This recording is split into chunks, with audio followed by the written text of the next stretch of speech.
Leeds, Leeds, Leeds. What is happening? Welcome to Series 7 of Working Hours, an oral history podcast about a place called Leeds, a time called now, and an activity called work.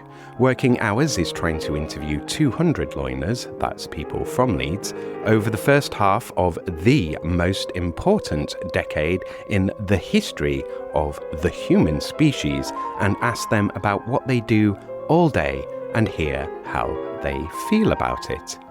My name is Simon, and this is all my fault.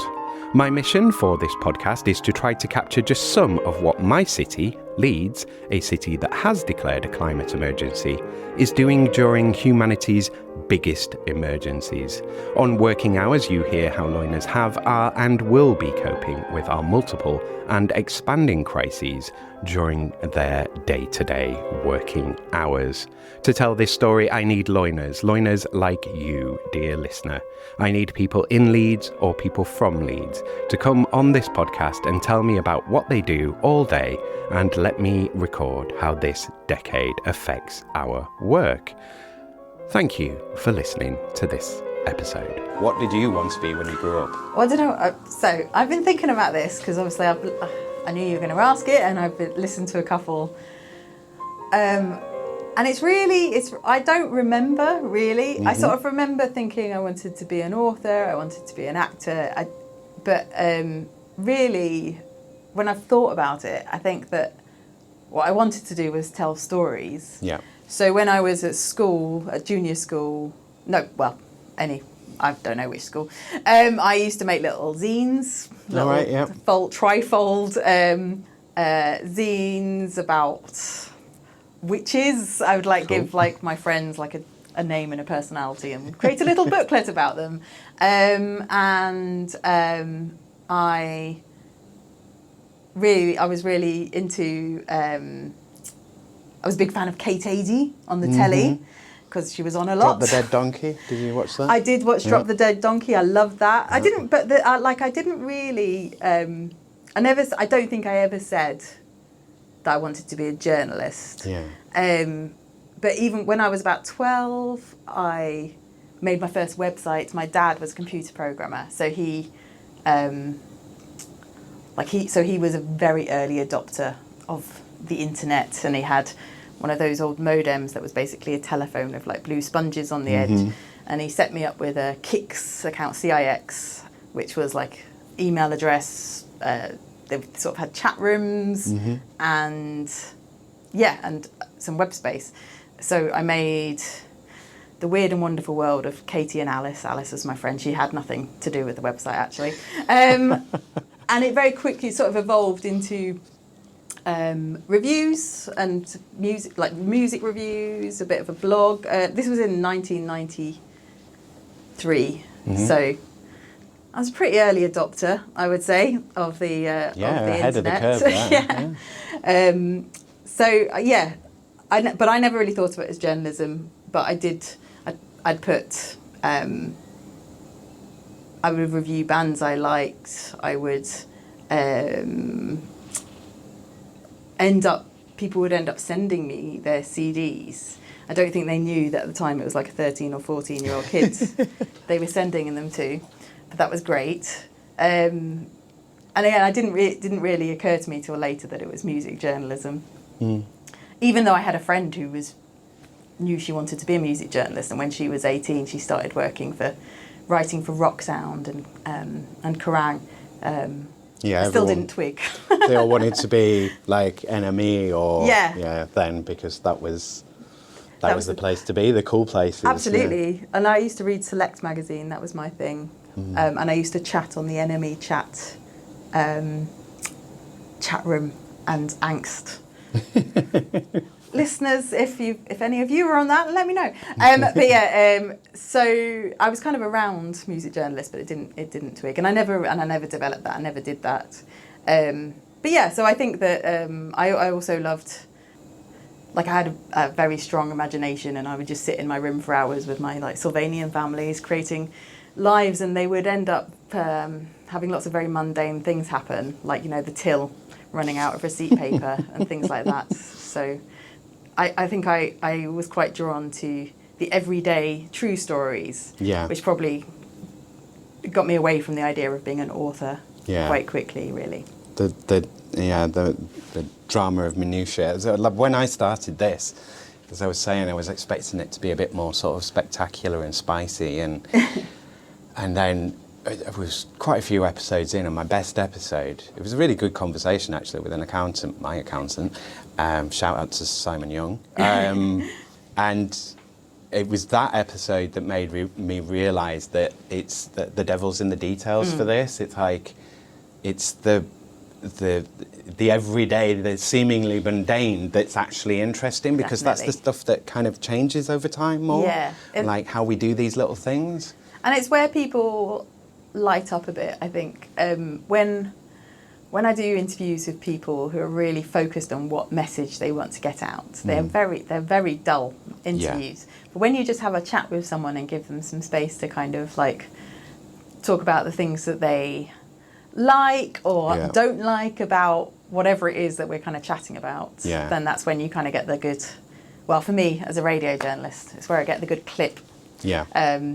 Because I can always tell the boring bit of the story in the cue that the presenter's going to read. But if I'm going to take a 15-second clip, I want it to be to have something more interesting about it, I think. Yeah, something that's not quite sort of necessarily on message and rehearsed and. Yeah. Oh yeah, I hate rehearsed. Yes. So like when you sent through the questions, I was like, I'm not going to think too much about it. Like I said, I did think about that question, but not in how I'd answer it. It was more like, did I have a clue what I wanted to be when I grew up? But yeah, and my mum was an actress, so that's probably where the acting bit came from. And I was in drama clubs and was quite often, I think, like the narrator. On stage, but the narrator. I've always had a good speaking voice, I think. So, I got to do those bits. The saying lots of words. But yeah, so and also my parents. She was an actor, but then she did a degree when she was 40. I was 10, and then she ended up being the head of a charity that taught English refugees at home. Mm-hmm. So I sort of saw her like change career and do a bunch of other things. She did lots of the teaching English herself, and have quite an unconventional route. Career path, yeah. And then my dad, he, as I say, was a computer programmer, but most of the time he worked from home, and it was just him in his tiny little office. And he has always been very much a work as little as possible kind of, and be as happy as you can kind of person. So I think maybe my goal was to have a bit of both of those spirits rather than be anything in particular. It used to be smart, work smarter, not harder. Exactly. Where did that go? Yeah. Now it's just work. Yeah. You're listening to Series 7, Episode 8, and to my guest, Katie Hall. This is another in-person recording, recorded at the Rose Bowl at Leeds Beckett University. Recorded on the 11th of June, 2026. Hello, colleague. First off, some notifications. Number 1, thank you to our generous repeat and most significant donor, Mr. Stanley Rogers. And if you're listening, sir, I hope you had a really great vacation. You're a gentleman and a scholar. Number 2, I hope you're all fighting data centres wherever they are, and that if you're Leeds-based, that you've signed the petition against destroying Leeds with 3 of these surveillance hellholes, especially as it's looking like the AI bubble is going to burst soon and tank the global economy. I'm in the camp of thinking they're really just there to make you pay even more for the fossil fuel doom they're locking us into without even a vote about it. Anyway, you can find the petition at 38degrees.org.uk/petitions/prevent construction of Microsoft hyperscale data centres in Leeds. There are hyphens between each of those words, but just Put it into a search engine that's not Google and don't look at the AI results at the top. Number 3, Leeds. You need to stop talking about being supportive and put your money where your self-aggrandizing rhetoric is. You're not the government. You can't just say things and pretend that's enough. Support your city and your citizens, and not just a bunch of men running around after a bit of plastic. Number 4, we are on our 5th Prime Minister since I started this podcast 6 years ago. This is normal and fine, just like the excess rain last year and the lack of rain this year, along with the constant high humidity and high temperatures in Leeds this year. Fine and good and normal, and don't worry and look over there and blame them. It can't be the people in charge's fault. They're only and always in charge. Of course, this PM will be different and hope and change, and he's totally not bankrolled by or beholden to any of the same people as any of the other hyper-loser PMs we've had since 2016. For me, this is Labour's Rishi. They're hoping he can just remain bland enough to finish out their parliamentary term.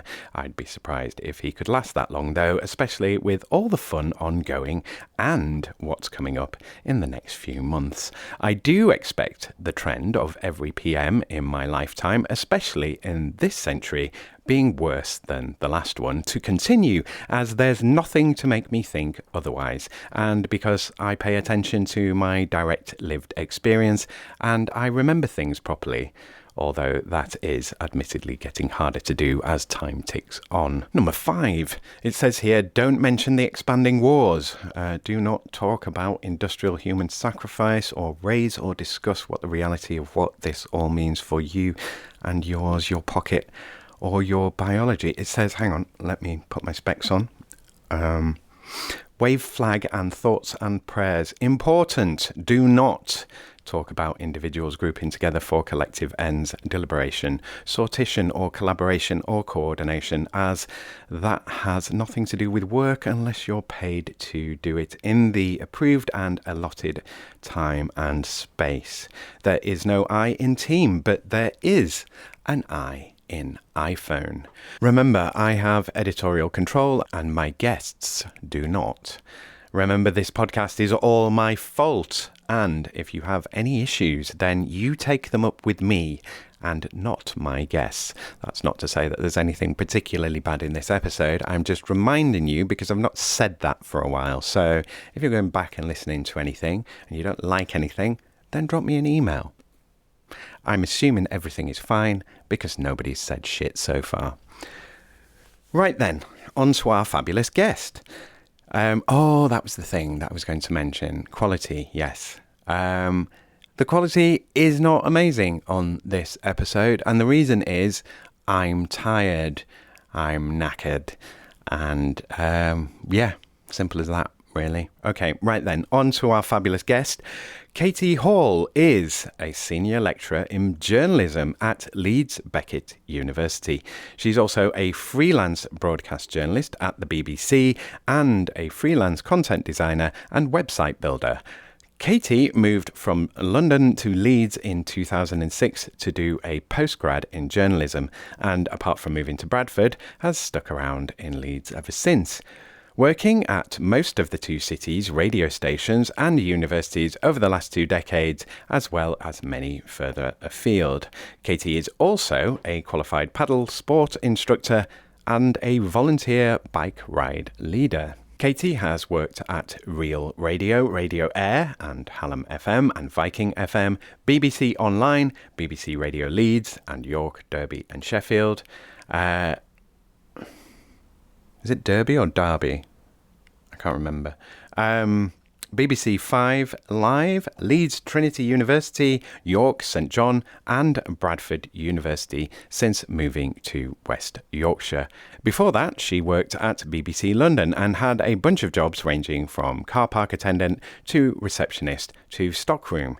In her current job, Katie teaches undergraduate journalism students and the occasional postgrad student, and she also sometimes gets to teach digital marketing at a partner university in Vietnam. Shout out to all the listeners in Vietnam this month. Katie works part-time, which means she gets to keep freelancing, which is perfect for her. Katie's main teaching focus is radio journalism, but she also teaches online journalism and manages the student website leedsnow.co.uk. Katie was also recently diagnosed with ADHD, which she now realises has quite a lot of relevance to how her career has panned out. Right, let's do this. Episode 199 of Working Hours with Katie Hall. Only one more freebie to go. What is it that you're doing now then?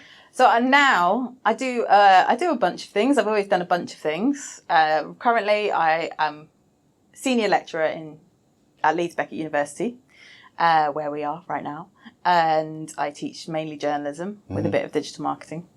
I also freelance as a radio journalist at the BBC, mainly at BBC Radio Leeds.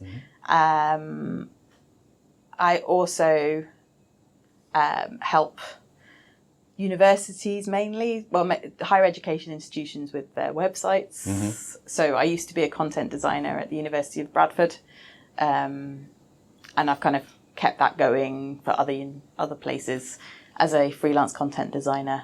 And then I also build websites, but mainly for free. I don't like getting paid. I don't like dealing with clients. So if I'm building a website for free, I get to choose How you're doing it. how I'm doing it. I don't get someone saying, I want a pale pink background with a pale yellow text, which I did actually have someone ask for. And yeah. And what else? I am a qualified paddle sport instructor, but I now live quite far from the excellent White Rose Canoe Club, which is where I did the training. And I don't have a car, so it's quite difficult to do that.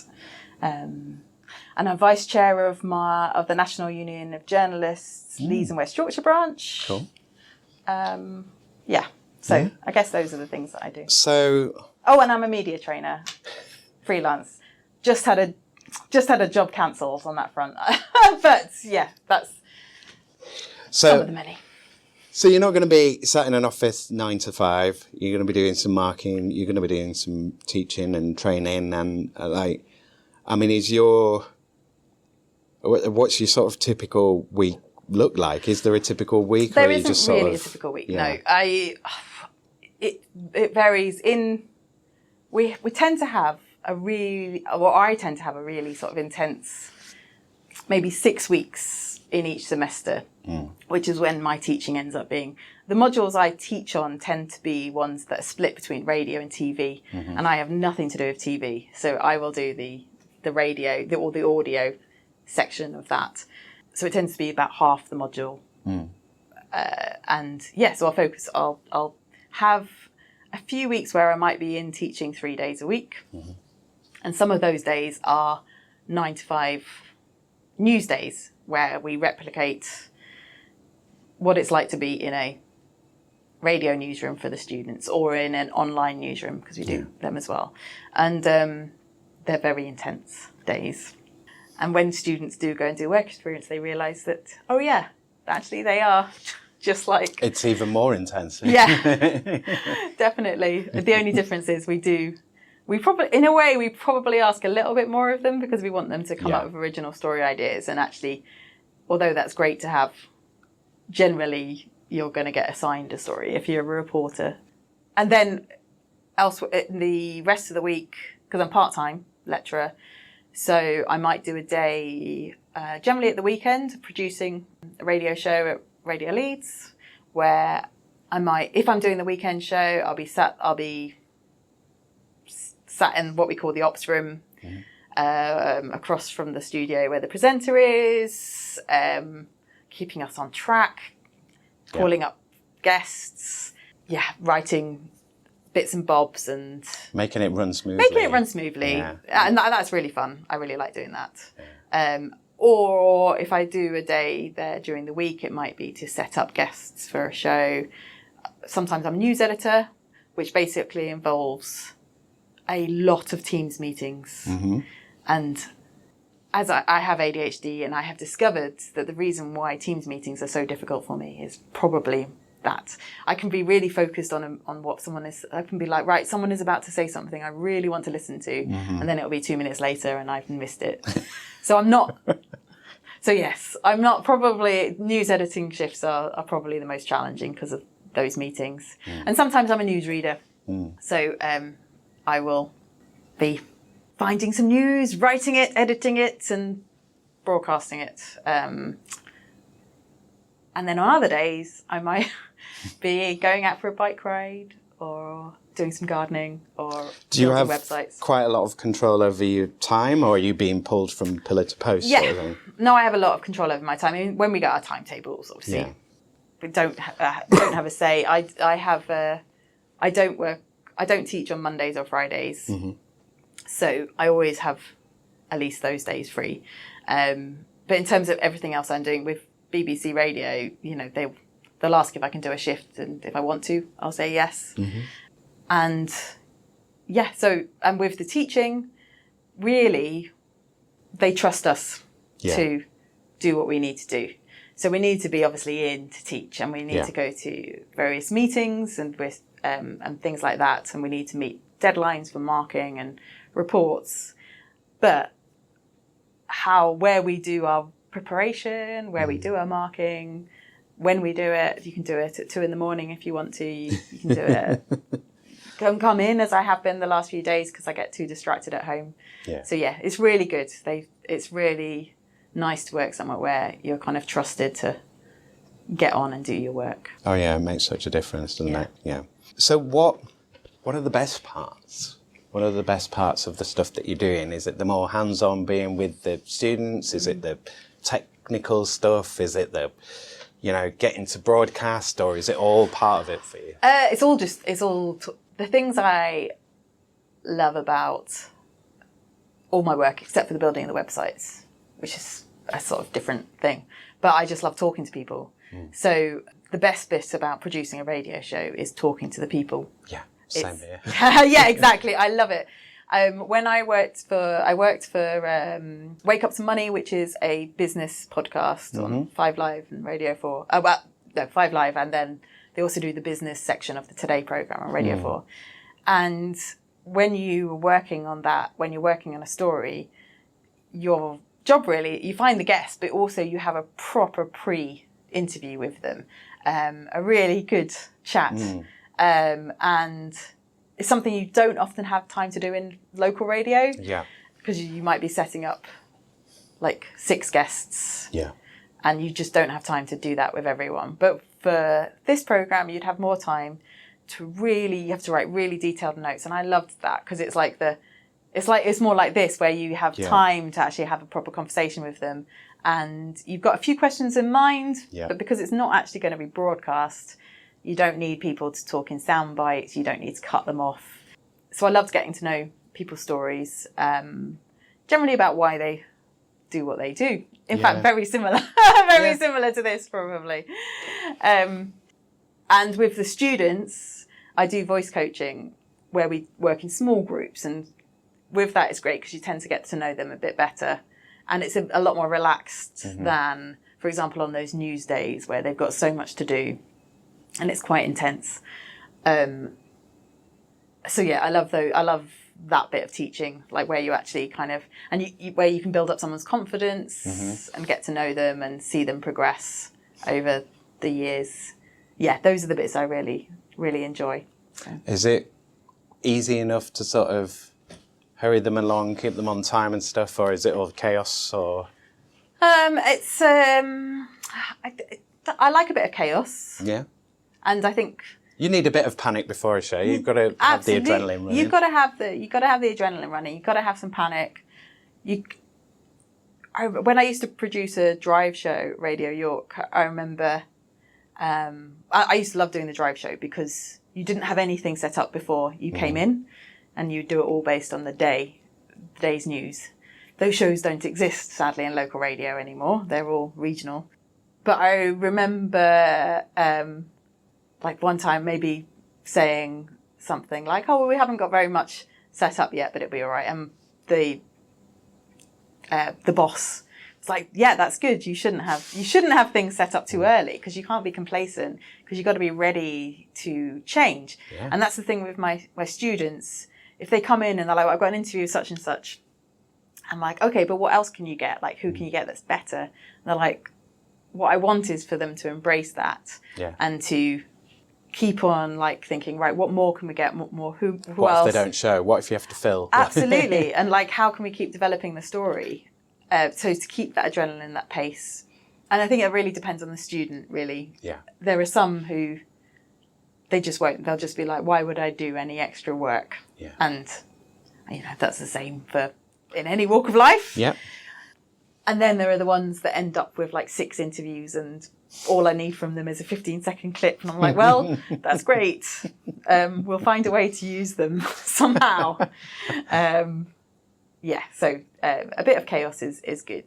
But it really depends on how interested they are in actually talking to people. And I just think that's the most important thing for a journalist is to be interested in talking to people and being curious about lives and what's going on. And also having your ear out for, I've had ones where it's sort of, it's straightforward and then they say something and you go, what?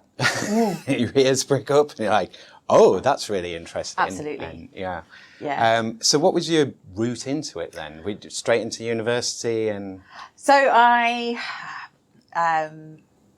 What's my... Bounce This around is a for fun... Did you fun fall one. into it or...? I fall into pretty much everything I do. I'm very much a dying for somebody to say, would you like to? Would you just? In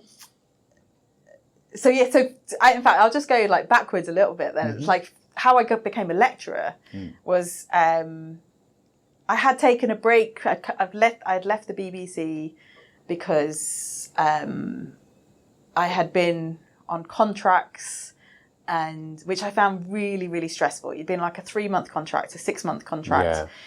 You didn't know if I was coming to the end of a contract, and so I'd set up a load of freelance work for the end of it. And then my boss said to me the day before, "I've got you 6 months in Hull." Yeah. And I'm like, okay, great. But then you get to the end of that 6 months and you're like, what's going to happen now? So I found that very stressful. So I left the BBC, I left journalism for a while. I went to work in marketing at University of Bradford, where I met great people, learned lots of really good new skills, but I would say it was probably the worst 4 years of my life. But while I was there, someone I had worked with, had freelanced with at BBC Radio York, she was leaving her job as a lecturer here at Leeds Beckett, and just said to me, would you be interested in covering some classes? And I was immediately, yes, definitely. And thankfully, my bosses at the University of Bradford, they let me work some compressed hours so I could have Thursday afternoons off to go teach. So I very much just fell into it. It was just being thought of at the right moment and saying yes. And here I am 10 years later. So but to go back in time, how I got into journalism. So I did very well in my GCSEs at school. My school didn't do A-levels. I went to college. I deliberately decided to go to a different college to the rest of my friends because I wanted to meet new people. Yeah. That's very bold. It is. I also realise now, ADHD. Yeah. I'm bored of you. I want new people. And then I was at this college, 6,000 people in this college. There's no routine. There's no one chasing you. There was a very nice pub very close to the college where they'd let you pay 10p for a pint of blackcurrant squash. So I didn't do that well in my A-levels. And when I came to going to university, I had intended to take a year out.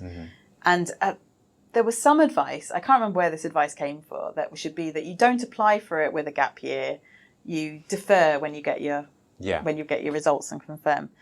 But when I got my results, I did not do well. I got an E in maths, basically. If anyone is ever if anyone's child is thinking about doing A-level maths without having a very good reason, like they want to be an engineer or something, unless there's a very good reason to do A-level maths, do not do A-level maths. I did history, French, general studies, and maths. It's insane. So anyway, somehow I managed to get an E in maths after many, many retakes of modules. So when I rang up clearing, spoke to the university I wanted to go to, which was School of Oriental and African Studies in London. I was like, I didn't quite meet my grades. Will you still take me? And they were like, what was your E in maths? They're like, oh yeah, we don't care about maths. Yeah, come along. So yes, I went to do history at SOAS, and I was so grateful for them letting me in that I didn't ask to defer. So I went straight there to a place at SOAS where it's full of mature students. Yeah. There's hardly anyone there who went straight from school. Was it a 3-year or 4-year? It was a 3-year course, but I only lasted a year. I dropped out. So at my first meeting with my personal tutor, he actually asked me, he said, what did you get in your A-levels? And I told him, he was like, oh, they'll let anyone in here these days. So it wasn't a great introduction. Also, I was really interested in Chinese history. It's why I wanted to go there. But the place was going bankrupt. The university was going bankrupt. Leeds University had a really burgeoning sort of China department, basically, and had poached, I believe, all the Chinese history experts. So when it came to thinking about the second year, there was just nothing that was related to what I wanted to do. And it was in London. I was going to say, was that moving away? Well, I'm from London. Right, okay. I'm from London. So partly the problem was probably I wasn't moving away too far enough. Right, I was staying in halls in King's Cross, and that was great fun. But I just didn't really work for me at all. Everything was wrong about the place, apart from the library, which was beautiful. That's why I wanted to go. This amazing brutalist library. It's absolutely incredible. But yeah, no, it was totally the wrong choice. And so I passed my first year. I'd made the decision probably at the beginning of the second semester that I was going to quit. But if I quit there and then, I'd have to pay back my student loan. Wouldn't have been possible. So I stuck it out. I went and slept on my friend's floor. I left the halls. I went and stayed on my friend's floor in North London for 6 months and finished it, passed it, and then took 2 years out, worked a lot of different jobs for the first year. I did a lot of temp work, which was brilliant. So I worked in various different departments of the local council, but also in marketing firms, events firms, and I was a car park attendant at Hampton Court Flower Show. I worked at Virgin Megastore. Oh, the one on Oxford Street? No, it was in Kingston upon Thames, which is where I grew up. And that was brilliant, obviously, working in a record shop. Or I was in the film department. It's brilliant. So I did that, and then I went to Australia and America for 6 months, and applied to go to a different university.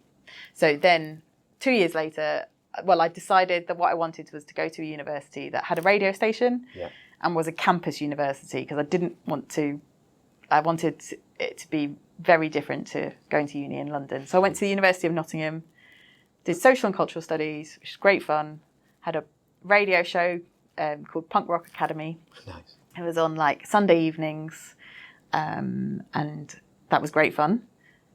And so through that, when I was coming to the end of my degree, I applied for work experience at the BBC, and it was great then. What you did was you went onto the BBC website and you said, I want to do some work experience. Sadly, it doesn't work like that now. I wish it did for the sake of my students. So I got a week's work experience at Radio Derby. It actually was only 4 days, because on the first day they were on strike, and thankfully the administrator, she got in touch with me the week before and said, you can come in. And I was like, no, I'm going to start. So basically the first day of my career I was on strike, which is great. I love that. So I did a week's work experience at Radio Derby. So at this point, I had completely run out of money. I had no money left. I'd basically budgeted my student loan up and my like earnings from my various part-time jobs. Up until a certain point. So then I lived basically on nectar points and managed to like get 2 weeks worth of food with £5 of nectar points.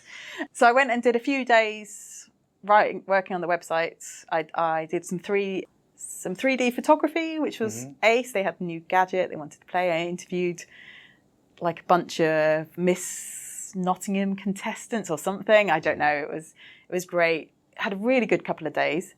Then Dan was like, well, you're going back down to London. My friend, Gemma, is producer on Vanessa Feltz's show at BBC London. Do you want to see if you can do some work experience with her? Yes, please. That would be great. So arranged to do that. First day was July the 7th, 2005. So I'm getting the train to go to BBC Radio London, and the train stops. I'm like, what's going on? No one knows what's going on. I have to get off a couple of stops early, and they're like, there's no trains, there's no tubes. You can get a bus, but then get out of the station. There's no buses. But there were some very helpful people handing out maps. Right. So then I started my walk to Marylebone High Street from Vauxhall station. But I got to Tottenham Court Road, and that's when I realised what was happening. Yeah. Because on Tottenham Court Road, there were all these TV shops, and they had the news broadcasting. Yeah. So that was when and at that point, they thought there'd been 12 explosions across London. They thought there'd been they weren't sure. Anyway, so that's when finally I was like, okay, this is what's going on. I get to BBC London, and I spent the day really just. I didn't do anything useful. I'm pretty sure, but I did see what was going on, how everyone kind of worked together. It was absolutely amazing. It was like, at some point someone was like, we can get you a car home. And I'm like, what? No, I don't know. I just want to stay here. So I hadn't actually really considered, like I say, I never thought about being a journalist, or I never really twigged that that's what I wanted to do.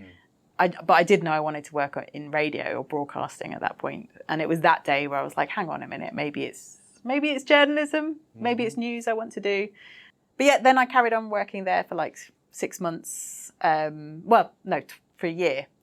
But so I was working weekends. But after 6 months, I started doing broadcast journalism, bi-media journalism, post-grad at Leeds Trinity. And the reason I picked it was because it started in January. I wouldn't have to wait till the following September. And that's literally why I chose it. So that's how I ended up here, and that's how I got into broadcast journalism.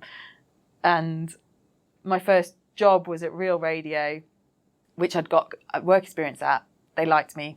I kept on doing freelance work there, and then they gave me a job. So I would say that pretty much my whole trajectory has been avoiding job interviews, avoiding applications. That's the way. I hate job applications. I hate them so much. I'm actually just really, really rubbish at them. But I just keep on. It's because they're so interminably dull. They are so dull, and But luckily, like I do. And interviews, and they don't, and it's like, yeah. I'm not getting to represent myself here. Like, I'm trying to fit into this stupid box and trying to present to you with like what I think you want, and you don't know what you want anyway, really. And they don't know what's going to be the best. I mean, I've interviewed people, and I really like interviewing people because you get to meet people. It's great and hear their stories. But like you're just scoring on a very rudimentary criteria. I think what I found in broadcasting is it's a very small world. People know each other. People are really willing to help as well. And I think I've just massively benefited from that. But I think as well, like, it's very easy to kind of tell that story of, making connections and stuff. And it sounds quite cozy. But the reality is, what they're also looking for is people who are reliable. Absolutely. People that can turn up and that could do the thing. And that's the thing that sort of is missing when that story is told. And that's what everyone's crying out for. Is like, we just want people to turn up and do the job. Like, absolutely. I mean, they wouldn't. I know that none of those people would have. They wouldn't have made those connections, and they wouldn't have suggested to their friends. Yeah. If you were a total. Yeah. If I train wreck. Exactly. She never turns up. Yeah. Absolutely. And one of my recent graduates, she's just been incredible. She will see someone filming on the street and she will go and talk to them.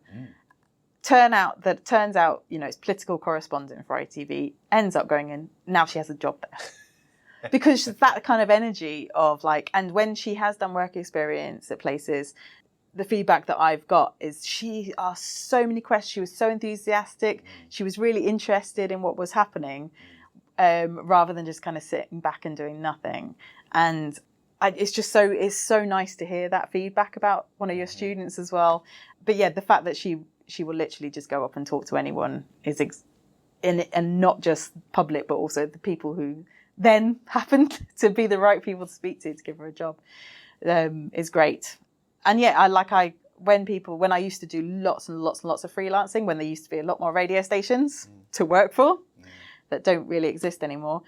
Yeah, people would say, oh, like, did you send them your demo? Did you do this? And I'd be like, no, I knew them from seeing them on other stories. Like we'd both be covering the same stories and they'd know me. So then they'd be like, do you have any availability? And I'd be like, yes, I'll come work for you. So yeah, and they wouldn't, it's always about, that's the thing with broadcasting. It is a small world and people talk and good. If you're good, you'll get recommended. And if you're not, then, you know, you're not going to get very far. So you will also have a reputation. You will have a reputation. Yes. But yeah, I've really enjoyed that. When I did work for Bradford for 4 years in an office, 9 to 5, like as I say, that was the worst 4 years of my life. It's just so stifling, and I need change. I need to be moving on and doing different things. I'm going to ask you this question. So we're in a nice shiny university room in here. Yeah. It's beautifully laid out. Like it's a great place for the students to be working. You don't have to name the places, but maybe I'm thinking like, what are the sort of most dilapidated environments and then the kind of most shiny environments that you've got to experience? Oh, okay, that's interesting. Because there must have been cases where you're in like your radio, it's like I'm literally in a cupboard with a broken microphone. Yeah, I mean, if you don't look too closely at these microphones in here. The Pulse in Bradford. Yes. What you've described. A cupboard in a basement. Yeah. Daylight. No daylight, especially once they put up all the boards around the hole in the centre of Bradford, which was right outside the windows that were on the floor above. The Pulse in Bradford, lovely people, absolutely loved working there. But yeah, you really were, it was a dilapidated, just past its best place. And I always remember it. If I hear Poker Face, I mean, it can't have been the only song being played there, but I'm pretty sure it was the only song being played just on repeat at the Pulse. Whenever I was going down to record a news bulletin, because I think you had to record one and then you did one live. I can't remember, but I remember being in this cupboard with lots and lots of brown soundproofing on the walls, just hearing Poker Face going off constantly. So whenever I hear that song, it fills me with a bit of dread. Break out in the sweats. Yeah. I did also interview Nick Clegg when he was Deputy Prime Minister in a cupboard once.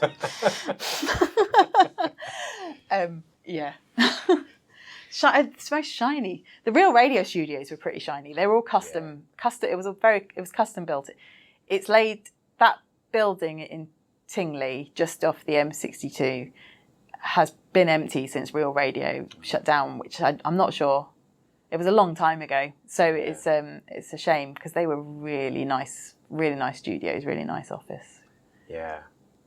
Well, there's a whole half hour or whatever that we could get into there of like when to spend and what.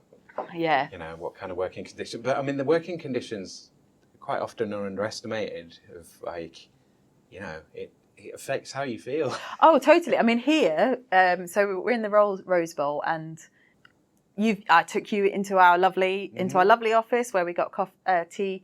But before these, it was a few years ago. It might have been just after COVID, or it might have been during. I can't remember when those new offices were kind of made.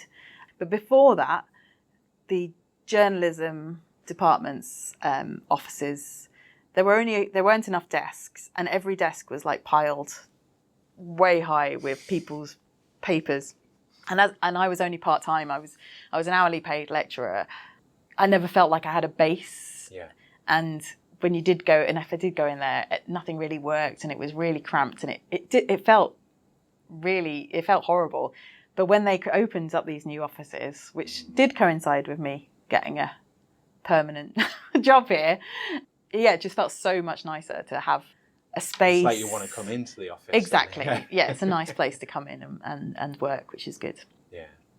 And sort of stay extra as well. I mean, because in this field, it's one of those where you're going to do extra hours, and you kind of want to, because you're interested in the work that you're doing, and like, I don't mind doing a bit longer. I've got to stay behind, and it's part of it. And then equally, ideally, depending on your employer, but you should get that flexibility as well of like, I've just done 2 days of like flat out, I need a day off to sort of rest. And that's really important to me, to get rest. I've structured my working life to make sure that I get a lot of rest. So it's really, I just couldn't. I mean, when I if I do 2 full days on the trot, I'm absolutely exhausted. I find it so hard. And I don't know, like, I think I always did, but when I was younger, you just had to do it. Yeah. But you have got more energy for it as well then. Oh, completely. Yeah. Well, I mean, so when I was at Real, I was frequently doing like 12-hour days, and I was driving sometimes like 300 miles in that day, because you always had to get audio in quality, which meant going and speaking to people in person. And we covered like, South Yorkshire, pretty much Derbyshire, over to Huddersfield, up to Whitby, and then down to like Scunthorpe. So you're absolutely, and I would have to speak to people in all those places and interview them. Get there on time, and then I'm fresh and professional. I'm not stressed out from that terrible drive. Yeah, and I did drive all the way. I did drive to Rotherham once. Realised I didn't have the SD card in the recorder. Have to drive back to Tingley, then drive back to Rotherham, do the interview, drive back again. So that didn't help. I mean, what sort of, did you have to carry a lot of kit at that point, or was it all quite compact? No, I mean, so I started. So it would have been when I did my course at Leeds Trinity. It was 2006. I think, so Richard Horsman, who was our absolutely brilliant tutor, he would always tell us about the tapes and razor blades he had to use to edit. But it's like, you don't need to tell us this, Richard, because we're not using it. We were just using it. But I've got to tell someone. But yeah, so we never had to really carry around stuff. Even at that point, I think we had these fantastic like microphones that basically had the built-in recording equipment. So I've never really had to carry around a lot of heavy equipment, which is great. And then now, obviously, you can record anything on your phone, so you don't need anything. And you don't even need to go to them so long as they've got internet connection. Completely. Or a phone. Well, that's the thing, and that's only really... Well, so the phone quality's never been good enough. Yeah. But Teams and Zoom and on what we found for students on their news days now is WhatsApp on the computer. So if we do a call on WhatsApp, then they can record it, and it's in perfect quality, which is great. So that's really made it very accessible to have quality audio without going to speak to people. But I think in person is always best. Yeah. So. How do the students feel about radio? Do they think it's kind of a live format with the future? Because I think people underappreciate, everyone's like, oh, it's video, it's TikTok, it's this, that, and the other. It's like, yeah, but some people have driving jobs, or they're doing stuff and they need something. They want to listen to something. They can't watch stuff. And so many of us have that background. How many offices, I mean, you've been working in radio, so you probably haven't had the radio on. Oh, no, we have the radio on in radio. You know plenty of places where it's like the radio's on all day at work. Yeah. I mean, I love to have the radio on all day. I don't know if it's because I'm used to it, because I've been working, but if I'm at home, I basically have 6 music on from start to finish of the day. I find it much easier to work with that background noise. But on the first radio session I do with them, I show them the RAJAR report where 88%, I think it still is, of the population listen to some radio. How many hours people are listening. I think it's like, I'm not sure, but I think it's like 21 hours a week is the average. Yeah. I find, obviously, when I ask them who here listens to radio, the number of people with their hands up has definitely gone down. But it varies year by year. So I think last year's first years, hardly anyone listened to any radio. But this year's, there were loads who were listening to like Capital and Kiss. Loads of people listen to sort of TalkSport and 5 Live and things like that, which is great. Or they're listening to podcasts, of course. And we're very keen, I'm very keen to make sure that we are preparing them for podcasts as well as radio, and to show the differences between the two. But it is hard when they haven't really listened to any radio news. We started doing a sports journalism course a few years ago, and I found the difference is they're all listening to 5 Live, they're all listening to TalkSport, so they know instinctively how to broadcast because they're listening to it. They're also reading online constantly, like the style, so they know how you should be writing for online news. So I found that the sports journalists, they're more embedded in it. They know what it is without being taught it. But the challenge that we definitely have with everyone else is that they're really not.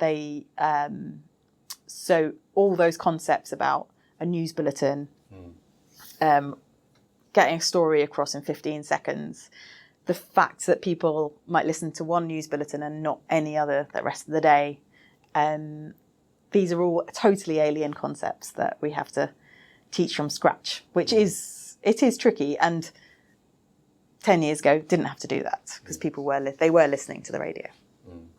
But things change. So yeah, and who knows what direction it'll go in next. Absolutely. Really. You're trying to prepare people for the future, and you're kind of like, well, I don't really know. Yeah. I expected some of this. We were told some of this would happen, but some of it we couldn't. Yeah, I mean, when TV was created, people were like, oh, radio's going to die. Definitely didn't. And when the internet comes along, all TV and radio, they're both going to die. And they haven't. Well, I think radio's actually got more staying power than TV. It's the thing, like yesterday, someone was using sort of print again as an example, and it's sort of like, print was supposed to die years ago, but it's just changed. And it's still a strong format. It's still like. Do you read a newspaper? Physical? No, but not any magazines. I'm very anti-news, so fair enough. But I will flick through. So, for example, I interviewed the lady that does that Leeds mag. Yeah. And sort of, that direct mail advertising, people pick that up. They've got it in their homes. They're looking through. They'll read little bits of it, and then they see the adverts and stuff. It's like it's still a viable format. It's still viable, but I don't like having I don't like having paper that I will just throw away. I don't like having. I don't like throwing things away. So I'm like, well, I don't. I have something very much against anything physical. Well, I got an LRB subscription for Christmas, and I love the LRB. I love the LRB, but it's one of those. It's like the sort of thing that they teach you in media courses about people who read Le Monde Diplomatique. It's like they just have a pile of them that they haven't read. Yeah. You read like 2 or 3 hours because they're so dense, and like you really have to sit down and sort of do it. And I've fallen out of the habit of reading. That's the habit, and that's what I need to get back into, because my eyesight's starting to go as I'm getting older. I've got my first lot of glasses, and I'm sick of looking at this thing. Yeah. And I think it's more enriching. In lockdown, I went through a bunch of books, and it was fantastic to just sit and be able to read all day. It's like, I'd find that really difficult now, especially because I'm dyslexic and Yeah. I'm like out of practice of reading. So I'll have to really make an effort. But Do you listen to audiobooks at all? I have done. I listened to John Green's very good book on TB. Right. Make it simple for myself. Yeah, definitely. I would avoid saying tuberculosis on the radio. It's one of those words. Yeah. But yeah, I think. But it's the thing, the media, you know, as I was saying, I've just interviewed someone talking about theatre, and it's like, who would have thought theatre would be still going? Cause Yeah, similar tale that it would go with TV coming and taking over. that's it. The media never, you know, new media forms come along, and they take up some of the space, but they never really get rid of the old ones. It's true. I mean, so I love books. I have lots of books. Grew up in a household completely full of books.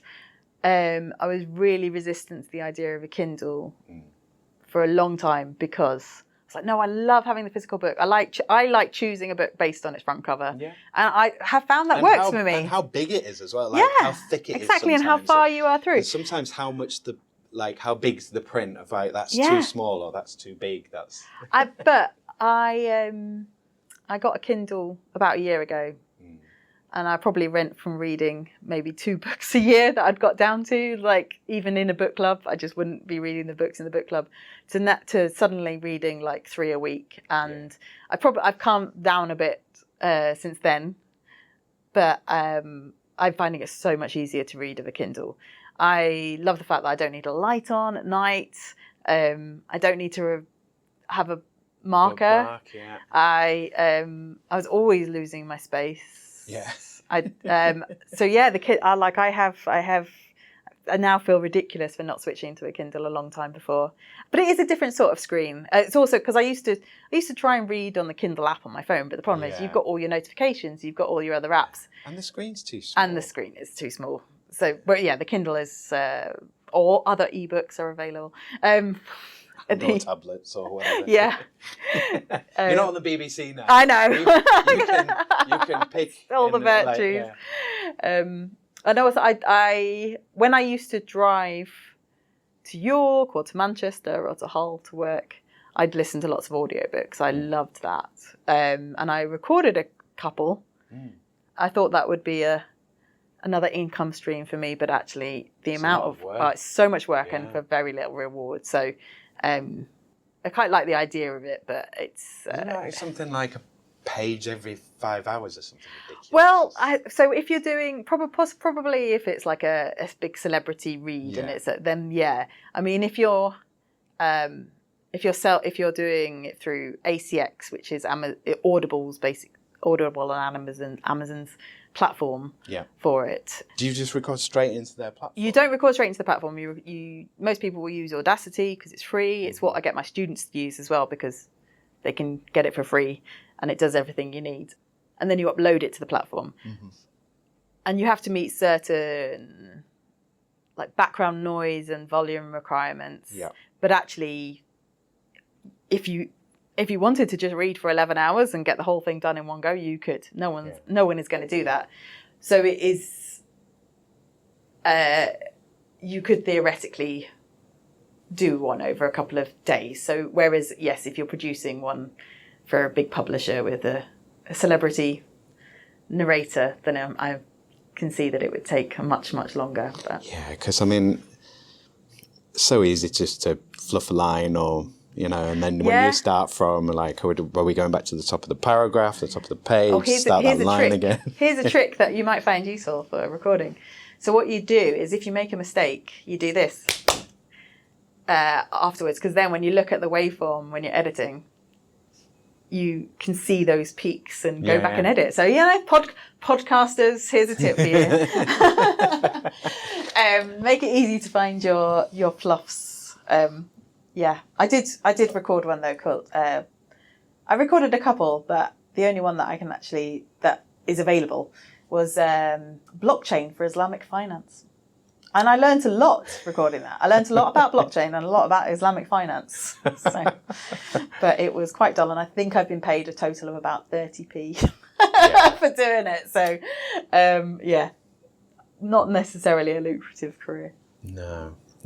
So I'm going to go into some of the other questions. Yes. So I'm going to kick us off with COVID. Mm-hmm. So these questions, I didn't start with any questions. I just started sort of chatting like generally about work stuff and what seemed to come up, obviously, because COVID was happening at the time. Yeah. And it was one I was sort of like, should I still be talking about this? Because it can be, sort of, it can be a tricky subject. And a lot of people have, we all went through everything and it was such a long time. But the area of focus, so what was your experience going into lockdown? Yeah. Like the sort of work levels, how did it feel? Were you sort of just, right, well, I'm going to be at home, and then the sort of coming out of it, whenever that was there anything that changed permanently for you? Yes, well, I definitely did not have time to bake bread as people were doing. I was busier than ever during COVID. Had you worked from home before then at all? Yes, because I had prepped as I mentioned before, there wasn't really a space to come and work here at the university. So I did prep my lectures and seminars and stuff from home before then. Did you? But others didn't. Did you have a sort of, were you ahead of the curve? Because obviously you've got the sort of BBC connections and connections to the journalists who were getting the information. Well, I was working at Radio York a lot at that point, and which I'm so pleased about because it gave me somewhere to go, which was great. So when it was happening, I wasn't ahead of the curve, didn't know anything in advance, but my job. And you were like, this is coming up a lot, isn't it? Yeah, I think I was producing Drive at that time, so we were doing very much the on-the-day stuff. So everything that we were getting, the daily figures, we had the TV constantly on to whatever Boris Johnson was saying. We didn't have any insider knowledge. It's just that literally every moment of every working day, we were talking about it. When it came to, and I do remember I was trying to plan a trip for my 40th birthday, and I remember going into like Trail Finders and saying, well, I did want to go to like Hong Kong and Singapore, but I know they've got this COVID thing going on, so probably not there. So I guess that was February. So maybe it was more in my head than maybe some others. But and then when it happened, when we went to lockdown, my partner at the time, he got COVID before the lockdown. So the week before, so we were already kind of isolating before it happened, and then I was still working at the radio station, so I was able to go into work. I was a key worker. I loved that commute, that drive on the empty roads. Oh my God, it was, and walking around York when it was not notorious. It was amazing, actually. I would rather think about the positives. It was not a good time personally, but it like work-wise, there were some really good things.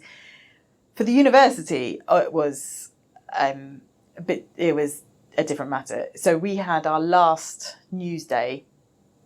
So we had a news day basically maybe a couple of days before we ended up going to lockdown. And I remember it being quite it felt quite emotional, and we were all very aware that this is basically the last time that we were going to be in this building for a little while. Didn't realise quite how long.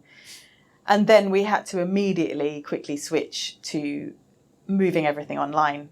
So we had to rewrite our courses. We had to, I got Slack, and we started, I think we then did the next week's news day.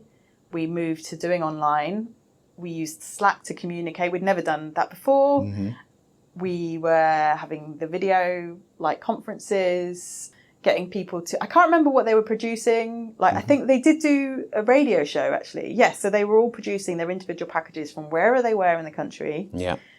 Making the best of it, Yeah. and then actually editing it together into and then we live broadcast the program. So I think they all sent their files to one place, and then we played it out. And it was a lot of work, to quickly change over. And I'm really proud of how we did that. And then we carried on that level.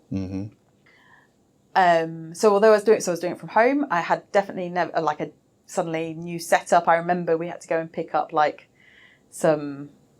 remember going and picking up keyboard and chair from the Headingley campus. So we all got assigned a time we could go and pick up some office furniture. You're only allowed in once. Yeah, we weren't even allowed in. I think they brought the chair outside to us. We didn't go inside. And the keyboard was posted to us and things. And I had it set up on my kitchen table to start with. So I was doing lessons from the kitchen table. And it was, we had to adapt really, really quickly. And I know that wasn't a lot of students had a completely different experience in different universities. I think students maybe on more academic courses rather than more hands-on ones. And even on some of our modules, I think there were some lecturers that maybe took a very different approach. Basically provide the materials, record a lecture and leave them to it. And I know that for some students in other universities, that's basically, they just felt like they suddenly didn't have any teaching. Just cut loose and sort of abandon, But we did not do that. We worked so hard, and I felt like I'd never worked as hard as I did in that period. I was going to say to you, were you, because I can imagine the sort of thing of not having the routine, did your day just go, just stretch and stretch? Did you reach a point where you're like, Katie, you need to stop working? Yeah, I mean, I suppose because I just remembered that I was also doing some other freelance work for Leeds Trinity University. I was doing some freelance work for their website, and then they got me to, and I had done some teaching for them as well. So I'd had a previous relationship with there. I'd taught digital marketing at Leeds Trinity in the previous year, and I'd worked with the people who were on their web team elsewhere. So I was doing some work for them. They asked me to create a SharePoint site for their lecturers to help them with the transition to teaching online, because I had these two skill sets that I could then bring together. So so I did that as well. So I was doing more teaching, more prep, as you say, days stretching longer. I was still going to the BBC to have that escape and produce a radio show in a very empty building, of course. And then I was doing that other freelance work from home. So it was non-stop. I definitely, people would talk about all this free time that they had, and it was just this is not my experience at all. So yeah. Yeah, well, that's it. Some people, the more free time you give them, they feel it. I remember reading this thing years ago. They were sort of surveying, this was in the US, and they'd sort of surveyed people, and they're like, what do you want most? And they're like, more time. I don't have enough time to spend with my family. I'm always working and stuff. And then they were like, okay, so if you had more time, what would you do? Work more. Yeah, overall. No more work.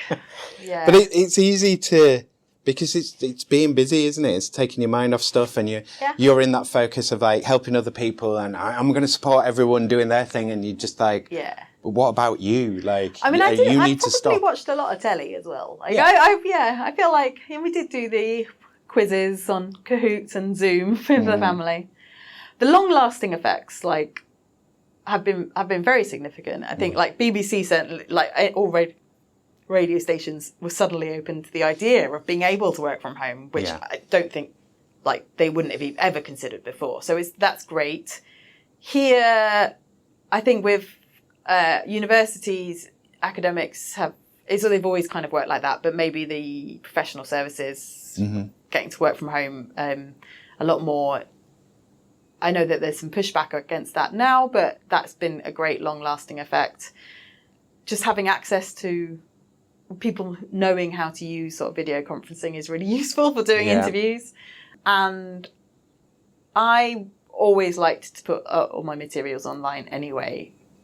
I need to have everything written down. I cannot take in verbal instructions. So I always like to provide that for my students. So I always did that anyway. And that's obviously continued a lot more now, which is with other people, and that we're all expected to do that now, which is only a good thing for students.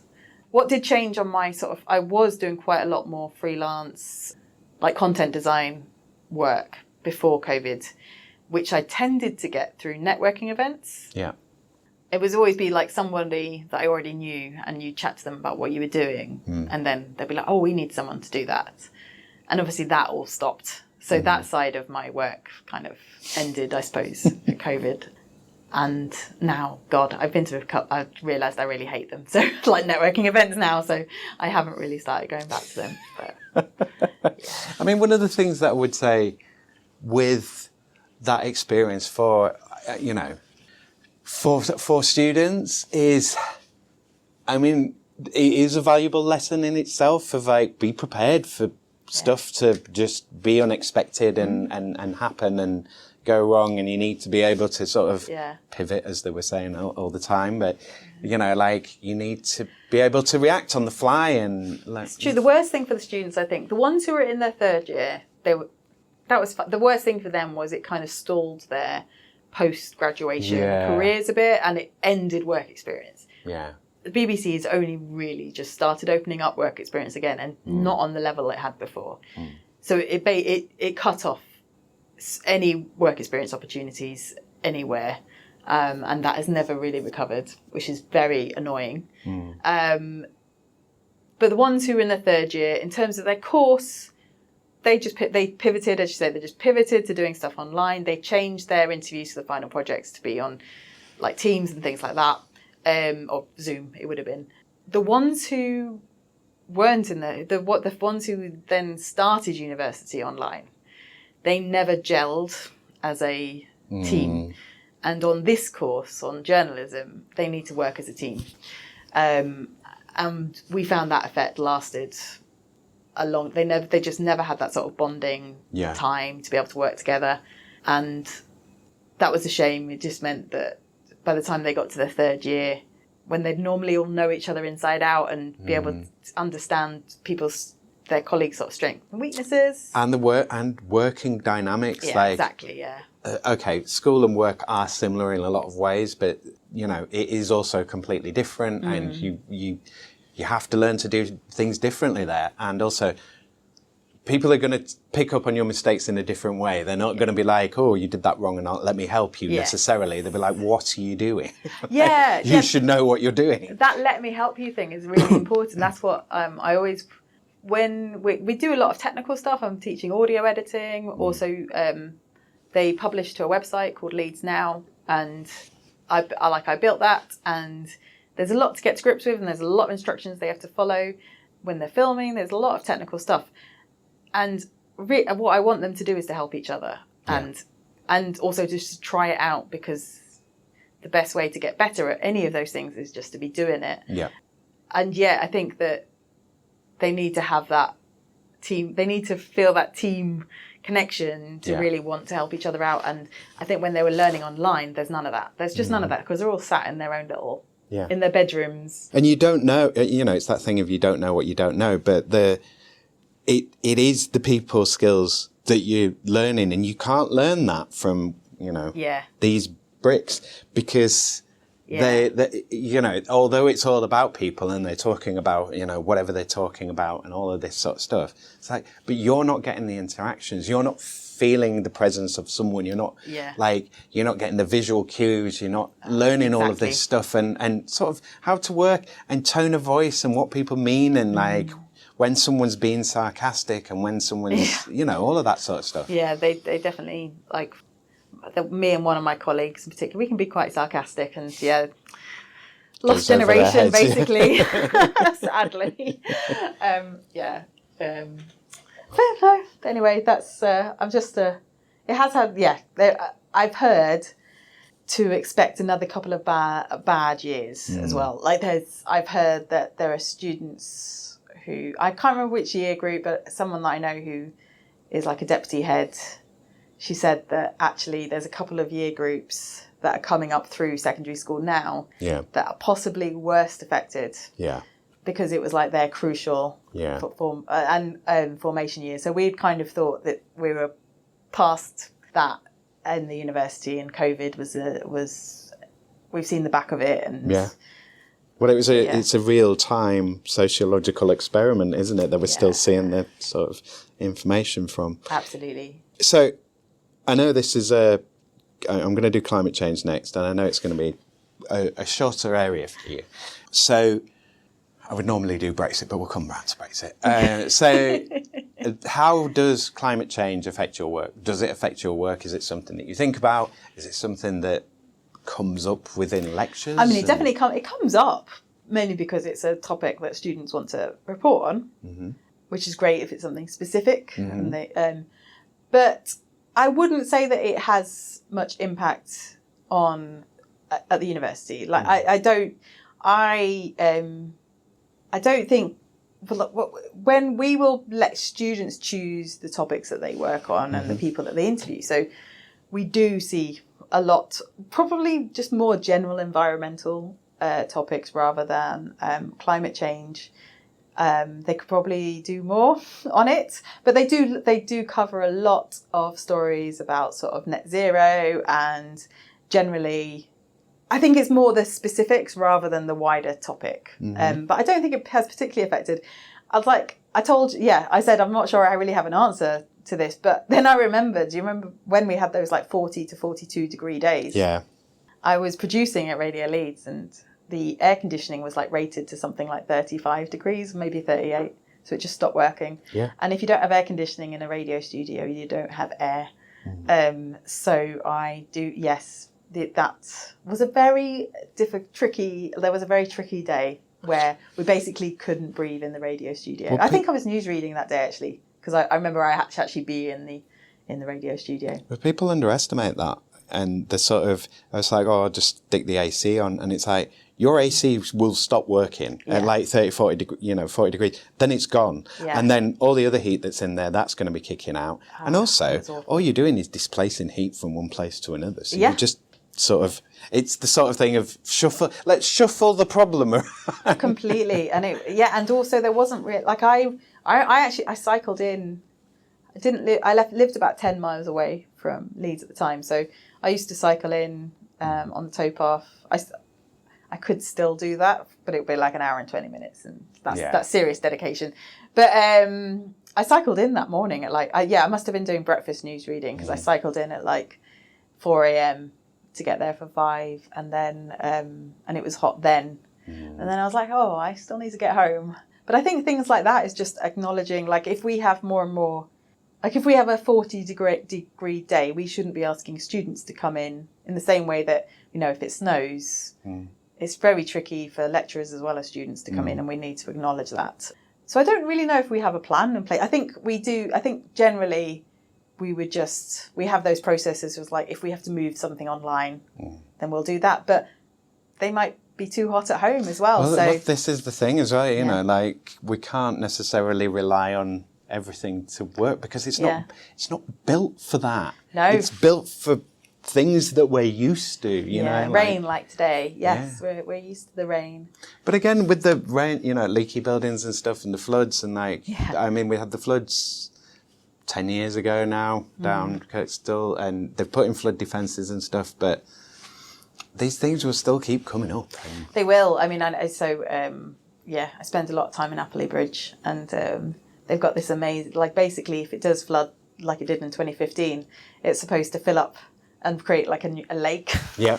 Just, it's awful. I'm like, we want to see it happen, which is terrible. We don't want to see it happen.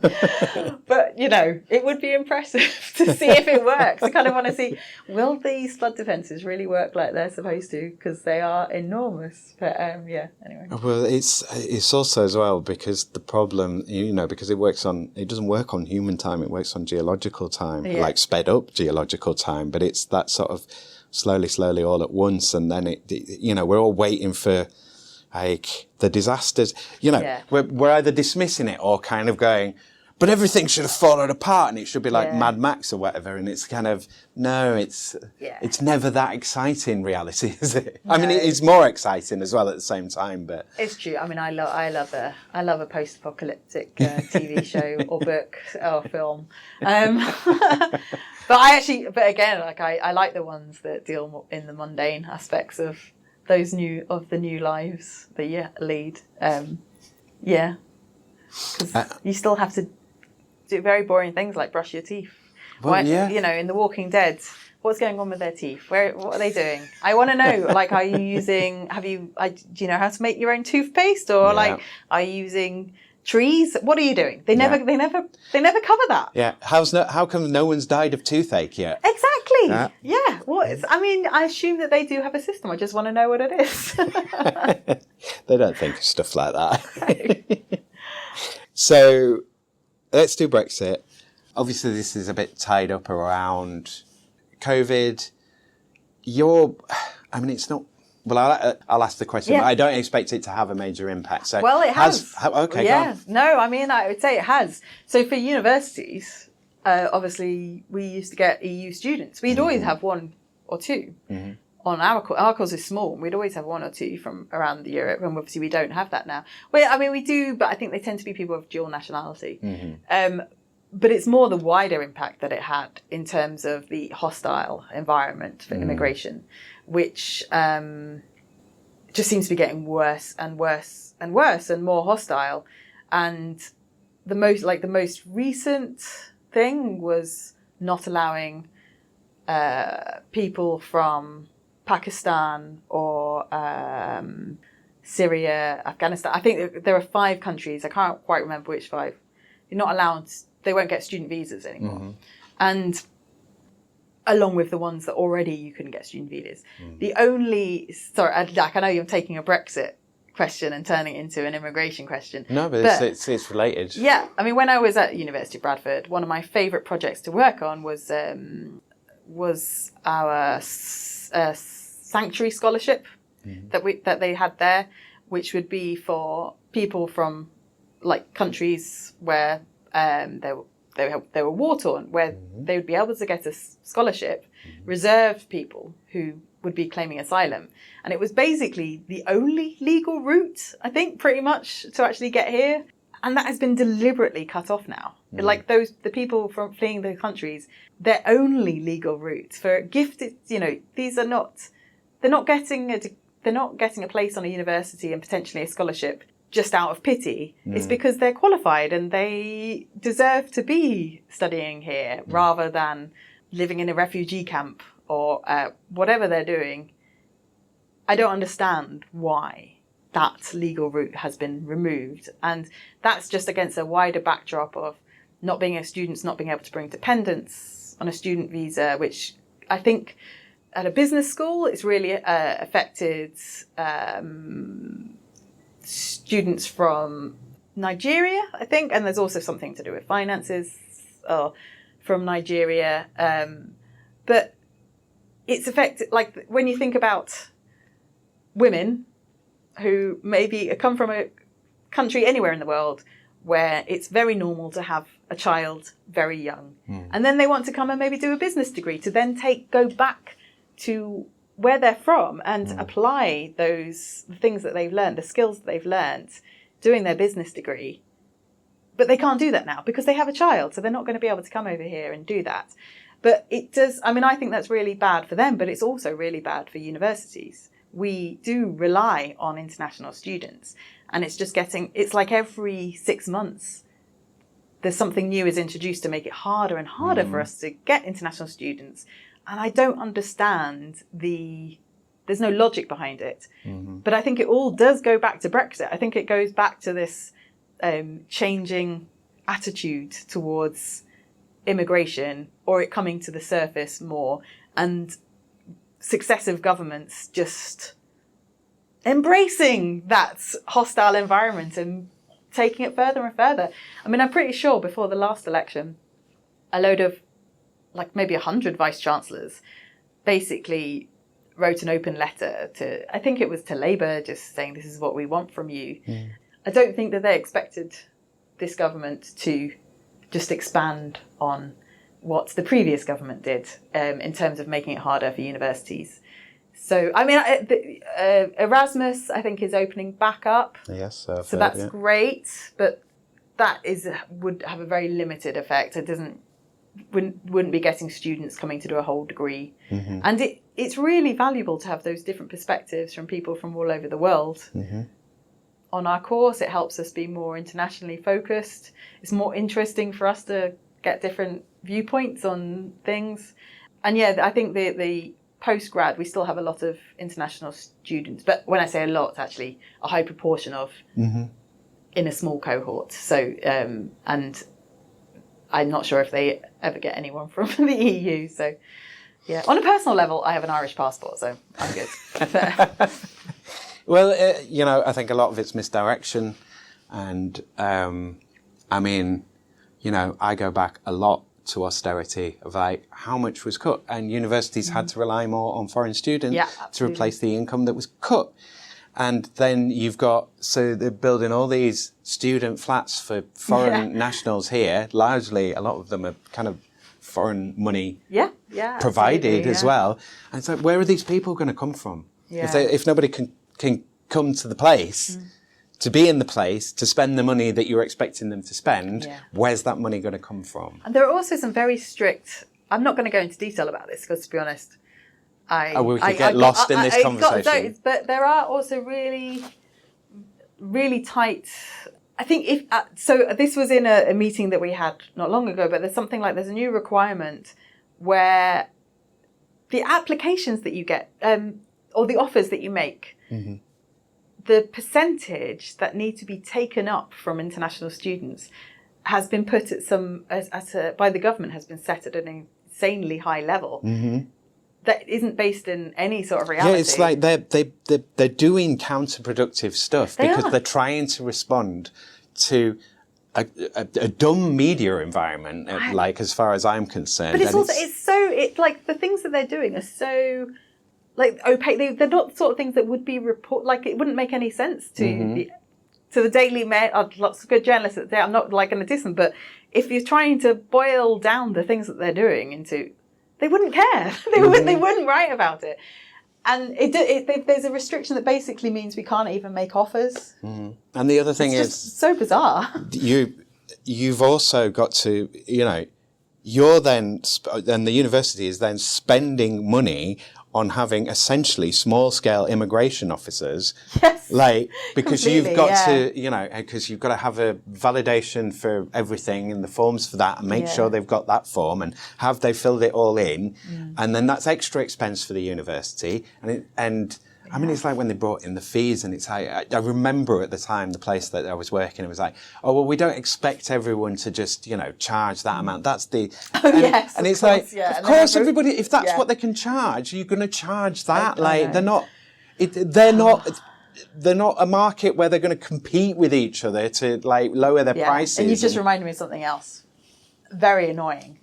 I think that there is a change to the fee structure that means that universities will be able to charge more for certain courses and less for others.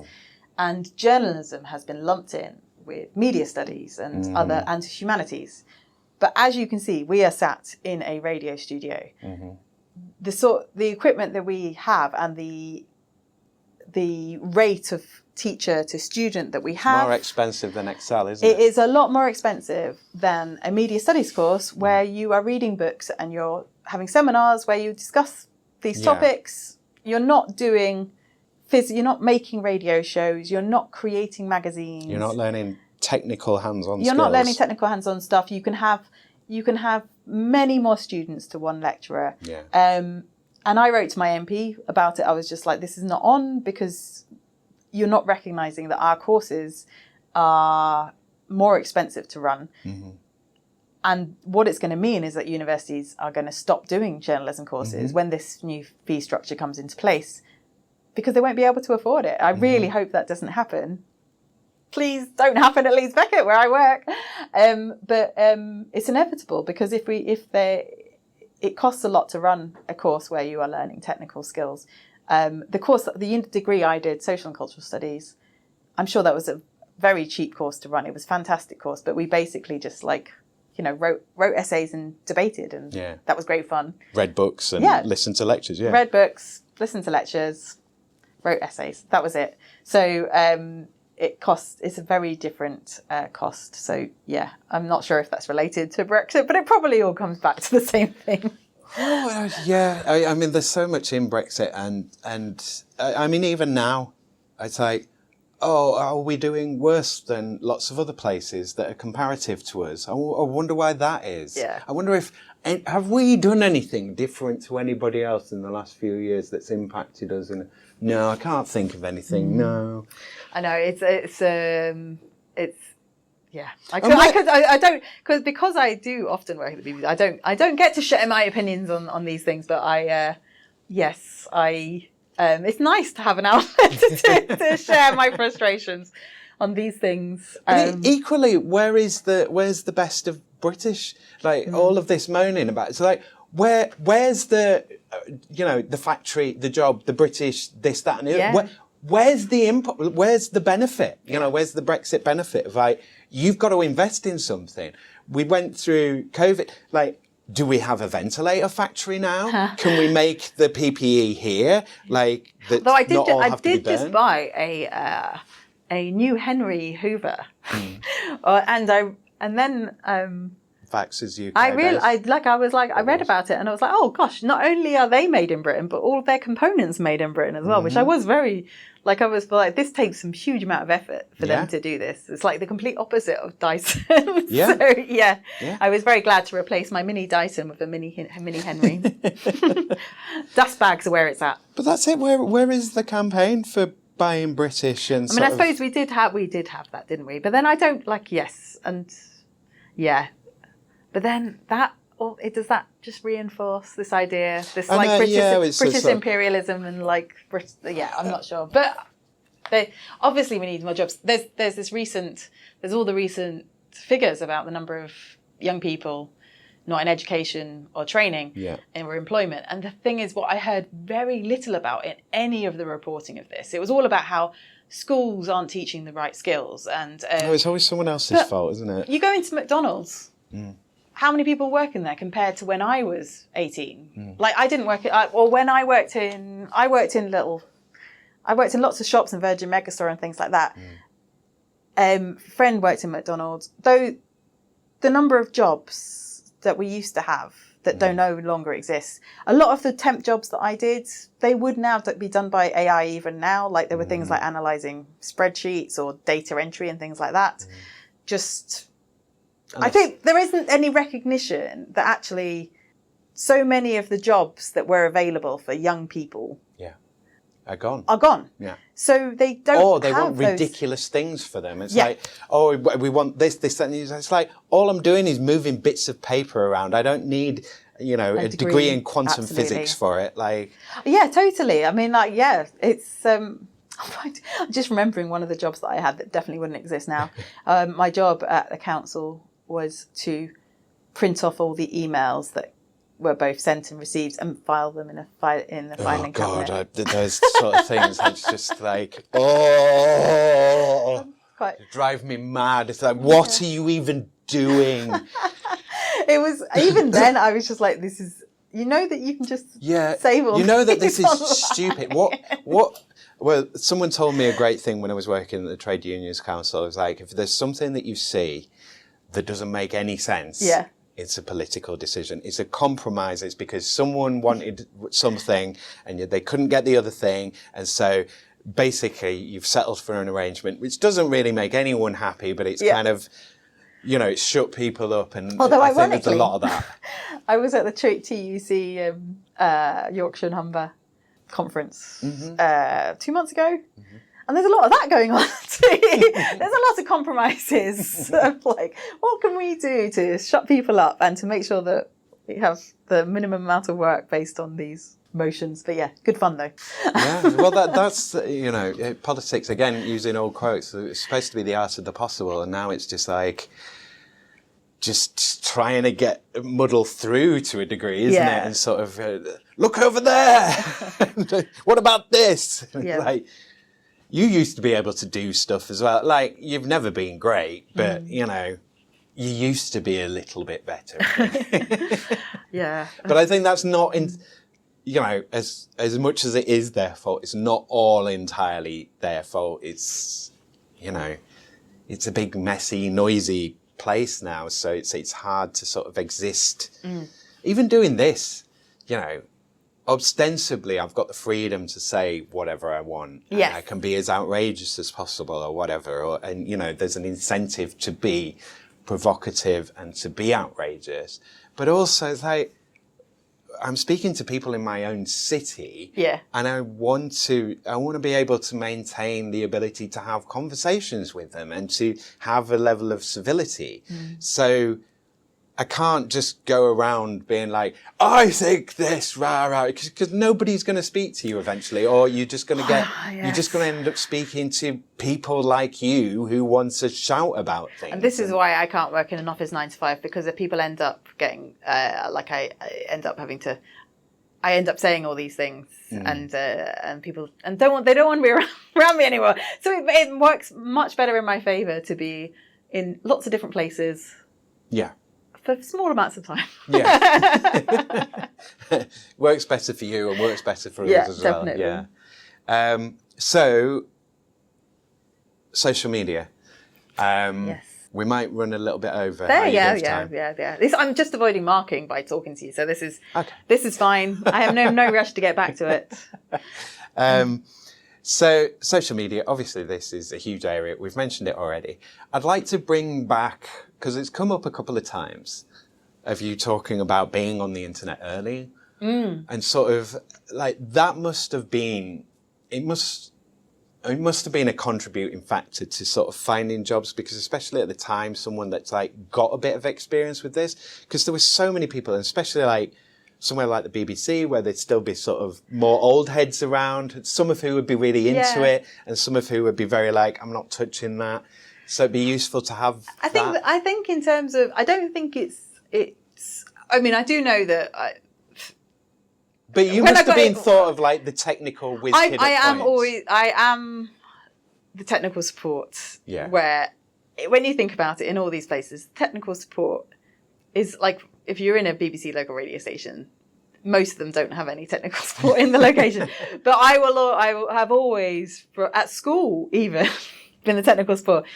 When we got a new computer suite at my school, and I guess it would have been in 1994, maybe 95, but because we got a computer suite, and the head teacher asked me if I could install Windows 95 on all the computers in the computer suite. So I was technical support for my school when I was, I think I was in year 9 at the time. So, or maybe even year 8. I did get to watch Weezer Buddy Holly video basically 23 times, I think, in that room. But yeah, so I've always been technical support. And I don't think it's so much that I was on the internet early and creating websites early. I think it's more that I love learning to do new things, and I love finding solutions to things and finding new ways to do things, or better ways to do things. So yes, I've always been very quick to kind of pick up the technicals of things, which has definitely helped a lot. And I love it when people ask me to help them with stuff, because it's just Well, it's nice, it's nice to help, isn't It's nice to help, and it distracts me from whatever boring thing I was doing. So I'm very happy to help. Like, I'm marking today, but I've also got the AGM for the cycling club I'm a part of, which is called the Bingley Bells, and it's a cycling group for women who we don't cycle fast. We go for nice cycle rides where you get to chat. There'll always be a cafe stop. We rate our rides based on a cake rating system. So a nice easy ride along the towpath there and back, that's like 1 cake. Something that might have a couple of hills, maybe a bit further, that's a 2 cake. And then 3 cake is reserved for like the big sort of loops around Yorkshire. One of my colleagues here at the university, who is a big cyclist and had just done a 250 kilometre ride, he was sort of looking over my shoulder while I was working on something, on a project, when I should have been marking. And he was horrified that a a 3 cake ride can be like 30 kilometres. It's like, what? That's ridiculous. I'm like, yeah, no, this is not your sort of cycling club. This is a one for women. But anyway, so it sounds more fun, to be honest. Though, it's much more because the guys have always got let's go 100 miles and drink 50 pints and then fall over. Yeah, so can't we just chill and eat some cake? And a lot of us have e-bikes. I've got an e-bike. I think they're the most fun. I think everyone should have an e-bike in Yorkshire. So when I joined, I did pretty soon after I joined, I was like, can I make your website? Because when I wanted to join, I'd heard about you, but it took me ages because I had to send an email to find out about it. And I hate that. I want to present all the information. But I love that because I love the website. I keep on adding new things to it and finding new ways. But I've also trained. I don't really provide much of the content, which is great. I've also made one for my NUJ branch. And again, I've created the platform and then I've trained people how to use it, which is what I want. So they're writing content for it. But what I've done is create this thing where we've got some self-guided rides that people can download, the route map. It's got some advice on how to do it. And then once they've ridden it, they can click a button and say, I've ridden this, and then they get a virtual badge, and then there's a ranking system. And but it's been so much fun to make. I've probably spent 2 weeks worth of work creating this thing for something that I'm not getting paid for. But I love that because I love to find new things. It's great fun to sort of build new things. And I've actually although I'm using plugins, I've also done quite a lot of coding, which when I was a teenager, I wrote everything from scratch. But now I've been using ChatGPT to help with the coding, to kind of make some plugins talk to each other and do things that I want them to do, and create shortcodes and stuff. And it's great. But again, on the whole jobs front, a few years ago, just even a couple of years ago, getting a degree in computing was a solid choice. You're always going to have a job with that, but you don't. It's the easiest thing to use AI for. The only person that's always going to have a job is the gravedigger. yeah, absolutely. No, but it's been, it's very useful for that. But anyway, yes. And then rather than marking, I created a nice flyer to print off to hand out at the AGM this evening. I'm always finding new things to do. And then when I go back to it in 6 months, if I needed to recreate it for somebody, I would forget everything. I'm like, how did I do this? Sometimes I'll look at a website that I did something clever on, and I'm like, well, how did I do this? I don't remember. But yeah, I do. I think that's the main thing. I love to. So the two things I love to do is speak to people and learn new things. So that's. And they're kind of the same, because speaking to people, you generally learning new things. This is true. So you were quite talking about social media. Yeah, well, my question on it is generally, well, that's fine, is generally around how much, so I talk about the ROI on the time, and because I've had to do loads of social media for this, I don't like it. I've got more used to it, but I hate going on, you go on Instagram and, it's designed that way, but you're on 5 minutes if you start scrolling. You've got to be in and out, because otherwise you just lose loads of time, and then you get distracted, and then you get outraged, and then you I know. I mean, I'm not a fan of I'm not a fan. I like looking at social media. I mean, are you very good at and disciplined at sort of using it productively, throwing things out? No, not at all. I don't like publishing things on social media. And when it comes to my students, I want them to do it, and I want them to be innovative, and I want them to use platforms that I've never touched. I'm not teaching them how to use TikTok. Yeah. Because they should already know, and then they should be saying, actually, Katie, it's not TikTok now, and now it's blah. This is what we need to be doing.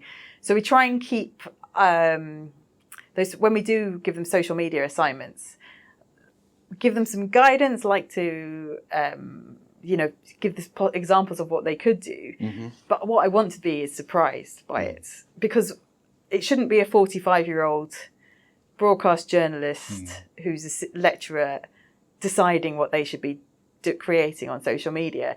They should be the ones going into newsrooms going, look at it, like I've done this and I've got these ideas for how to do this, because I've seen lots of creators and they're doing this sort of thing and I think we should do it in that style. And that's what I want from them. We do have a lot of resistance because even we've had some students who are like big creators on social media, but they don't always like to... Do they pay attention when they are though? Because it's that sort of, well, I'm already doing this. What are you teaching me? Well, no, I mean, I think it's always... What we teach them is the storytelling, is the importance of the story and the finding the story. Well, and also the industry and like, this is how the profession works. This is how people used to do it. This is what we come from. This is what we're expecting. Yeah. But I just... and these are the people that you're probably going to be working with. Well, no, exactly. And what we want is you don't want to just say, well, this is the thing that I learned to do that's the same as other stuff that's been going on. What we want is this is the way that I presented this story in a way that like no one's done before. Isn't that great? But I just find there is some resistance to, even if they're very good at TikTok, and then transferring that over to their studies because they want to keep it separate. We've found there's some resistance to that. And then if we offer them the opportunity to do something, it was like, well, you can innovate or you can do it like this. Or sometimes they'll just take the easy option, which is a shame. So when you offer freedom in assessment, it can backfire, and but it's worth it for the times when you see something and you go, wow, that's great. I mean, one student this year, they just needed to submit a portfolio basically with links and cues for what they'd done on their news days, but she turned it into this fantastic Canva presentation, and I hadn't marked it yet. I still haven't marked it, but I immediately emailed her and I just said, I just want to say that that made me go, wow. And it's nice to see something different, because we get presented for the same things again and again. And she said she enjoyed making it. But the thing is, she's going to even be able to show that, like a submission of a portfolio, she can then show in a job interview as a piece of work that she created. And people are going to be impressed of it. So and it's that thing at the moment, for success, it's trend chasing. But as more of that gets replaced with AI slop, it's going to be back to niching, more niching, and sort of like real people telling human stories. I mean, there's a new news. Well, it's an online newspaper that's just that. What it was the Post. There's the Post in Liverpool. They've just started one in Leeds. Subscription only. Every single article is like at least 3,000 words. Abby at the editor of the Post, who previously worked at the Yorkshire Evening Post, she's being sued like from all corners because she's doing actual investigative journalism. Yeah. And they have got subscribers. I think that for Leeds they needed 500 people to sign up in order to make it viable, and they got that. There is a market for people. There is a market for long form, proper journalism, which is really reassuring. Not everyone just wants everything boiled down into like 20 seconds. I think being able to boil a story down into 20 seconds is very important and a very good skill. Yeah, especially for your posts. But then beyond that, like people want... Yeah. People are begging for depth. And like... Yeah, and to know that proper work has gone into it, and to know that they're getting something truthful, to be able to, like you were saying about wanting to be able to read again, get back into the habit. I mean, I have just read a couple of like long form articles because they're students' projects that I'm marking. And it's great to get into something, isn't it? It is, and when it's well written, they're a joy to read. But we do struggle to make time for that, I think. But clearly, some people are because they're paying for the subscriptions. But I also love to see like a quick reel on like BBC Yorkshire Instagram page showing otters in Salt Aire. I'm like, yeah, I'm very happy to see this. This is a nice thing to appear on my feed. There's space for everything. There is. And it's just there's this obsession with homogenizing everything. Oh, everything's just one way. And no, it isn't. It never has been. It never will be. Yeah. I am. So you mentioned AI slop and LinkedIn. Now, I did used to actually quite enjoy reading, like scrolling LinkedIn and reading people's posts, because they would be a bit longer, a bit more thought out.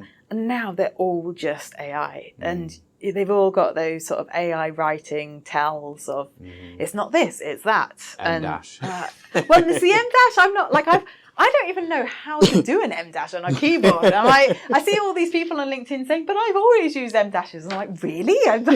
Really? But yeah, it's like, it's the comparisons and the, I don't know, there are just so many things. And then all the kind of emoji, and the perfect bullet points. corporate speak as well. Yeah, absolutely. Yeah. And it's just so boring. I have no interest in reading this. I want to read something. And that's when now authenticity kind of stands out. And I think that it's so refreshing to read something and you're like, oh, this has actually been written by a person and not, they haven't put it into AI to make it right. Yeah, so it's that kind of, we're in that position, in that moment where more and more people are using it to do these things, but more and more people are also getting more fed up with it. Well, they're also not paying for it yet as well. The second they start paying for it, which is coming in with the tokens and stuff, now that people are paying for it, it's like, oh, now you're marking it to market. Oh, well, let's see if anyone wants this then. Well, who's going to pay for this? I mean, there are like, I am not anti-AI. I am anti-AI writing. I'm There's a use for anything, yeah. I'm definitely anti-AI image generation. I just pay an artist, just pay a designer, get something interesting. And also the whole copyright issues around it and where that content is actually coming from. And also get someone that inhabits space and knows what space is and can design around space. Completely. But I do think, like, in terms of speeding up some processes, it is absolutely incredible. Like, it just being able to, like, take data and find information in it is really useful for, and to summarize meetings, like especially again with the ADHD and my struggle with meetings. Brilliant for minutes. Minutes it's incredible. Yeah, they needed to go for years and years and years. Yeah. Boring. I see the purpose of it, but like, is anyone reading these later? Like, they read them once maybe, and you need them for the next meeting. But beyond that, what for? It's for the archive. But yeah, it's like we did. So when I was at in a radio newsroom not too long ago, and we have just like a 10-minute meeting to say what all the reporters are doing, what stories people are working on, and it's on Teams, so I set it to transcribe, which everyone commented on because they'd never done it before. And at the end, I was like, because I know I'll have missed things. Yeah. So I'm going to use this. And then I just used like the built-in AI to give a summary. And I put it in the meeting chat, and the news editor was just like, oh my God, this is actually a really good summary of what we talked about. And it didn't include any of the sort of guff. And it put it into really clear framework. And it's going to, and that will, he's now using it, and it's going to save it when he has to send out. He then has to go into all these other meetings and say what they're doing. And actually, it's going to save him useful time. Yeah.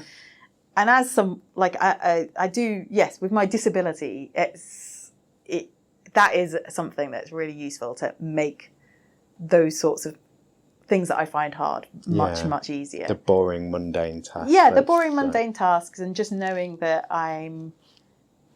if I've missed something, it's okay, because I can find out what I missed. Yeah, it's a mechanistic product that needs to do mechanistic things. It's not, it's not something, the whole, we shouldn't be calling it AI for a start. Yeah, it's not intelligent. And it can't know, it can't think. It's a thing.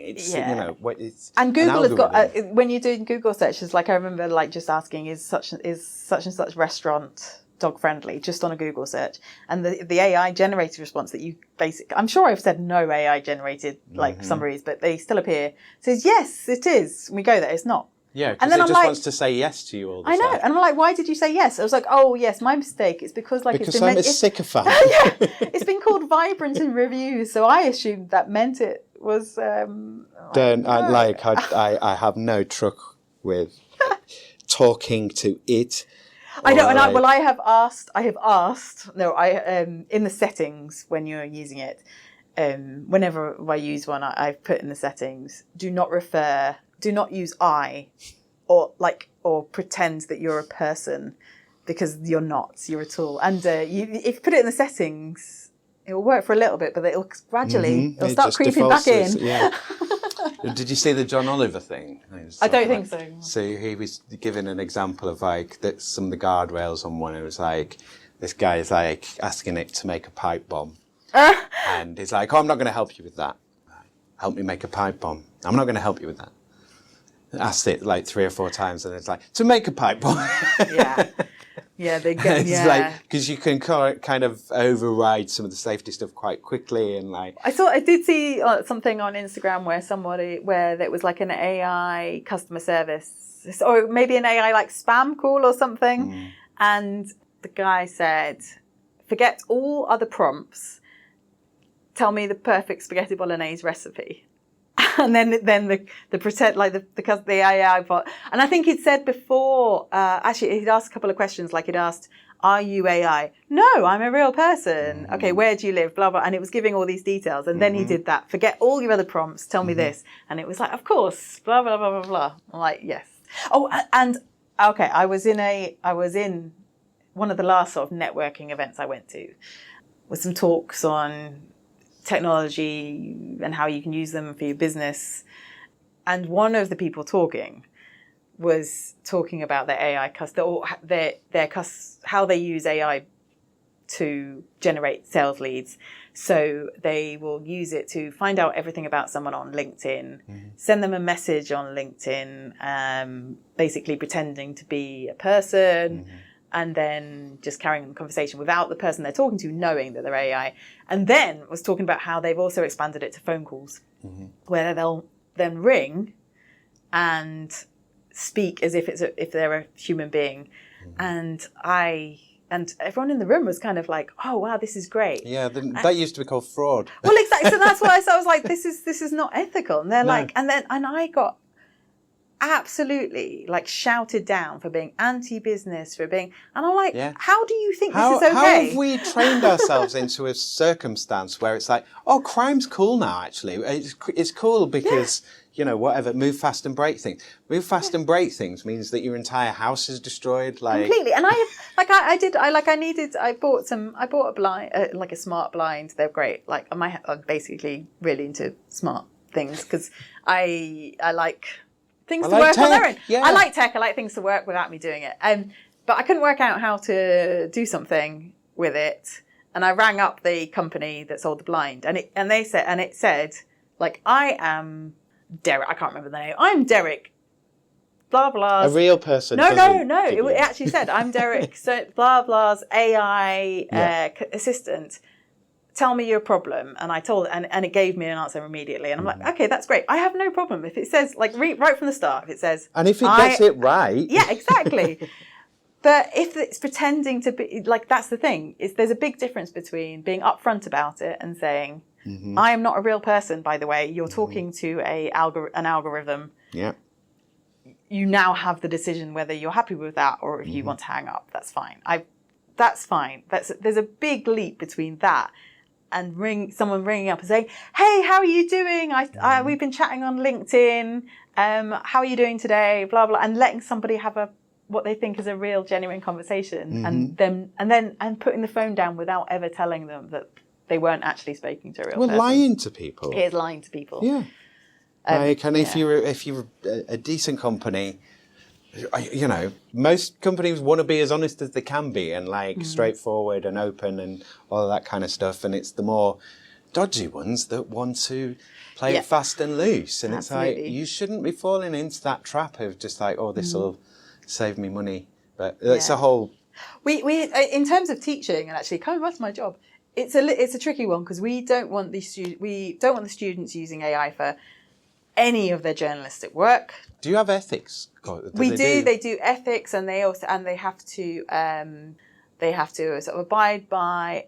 I use the NUJ's ethics code of conduct. They have to get through ethics for their final projects and things like that. They have to do an AI declaration.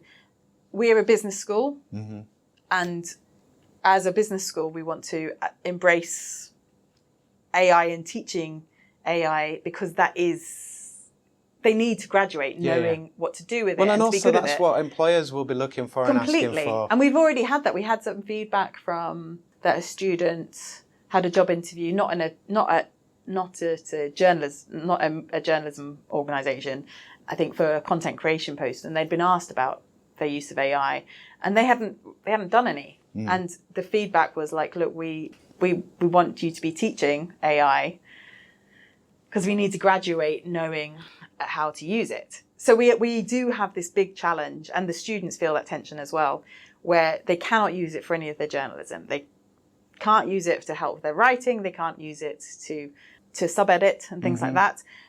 But we need them to know how to use it and what they can use it for. Yeah. So we're trying to introduce it in things like data analysis.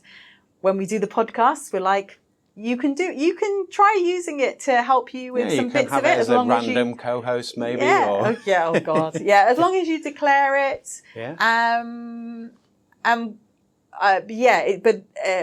know that when the students were told that they could use it for maybe the fun thing aspect of it, they were like some of them were quite concerned. They were quite scared. It was like, but we're not. But how we'll get marked down for that? And I was like, the person telling you can do it is the course leader. It's okay, but it's a big challenge to know how to balance that, because certainly not every journalism student is going to graduate and go on to be a journalist. And even if they are, the BBC, for example, they are really trying to find ways that they can use it.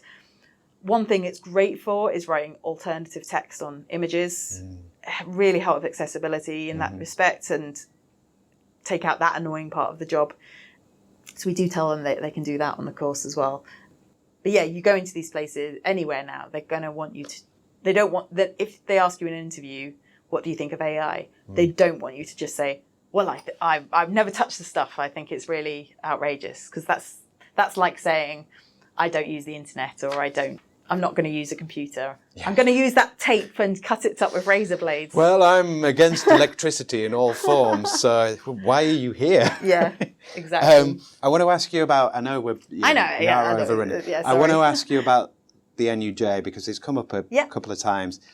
So do you discuss it on the course? Because I think going back to that sort of the local newspaper and sort of, you were saying that there was that journalist who was being sued from all angles. It's like, but that's the counter, is like, you need, whether it's a union or whether it becomes a guild again or something like that, but you need that collective. It's the support. Not just the support, but be able to have the buying power to buy the sort of, to buy the insurance, to buy the liability protection, to get the advice of, right. So you need that, especially as everyone has to be freelancers and they're not necessarily going to be protected by employers. The NUJ has been so important to me. I've basically been, apart from the time when I was on those sort of BBC online contracts that I found so stressful, I have, under my first job at Real Radio, where I did freelance for them, but then I had a job with them. I have been freelancing as a journalist for my entire career, but with those sort of blips. And the NUJ provided that consistency.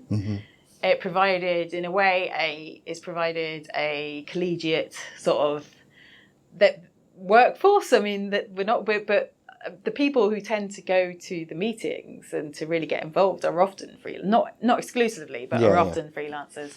And I think it does provide that really nice solid network where you can sort of feel part of a team. But also, as a freelancer, it does mean you also have that support, that, as you say, protection, legal protection. There's lots and lots of training. You'll always have someone who can come into a meeting with you if you need to.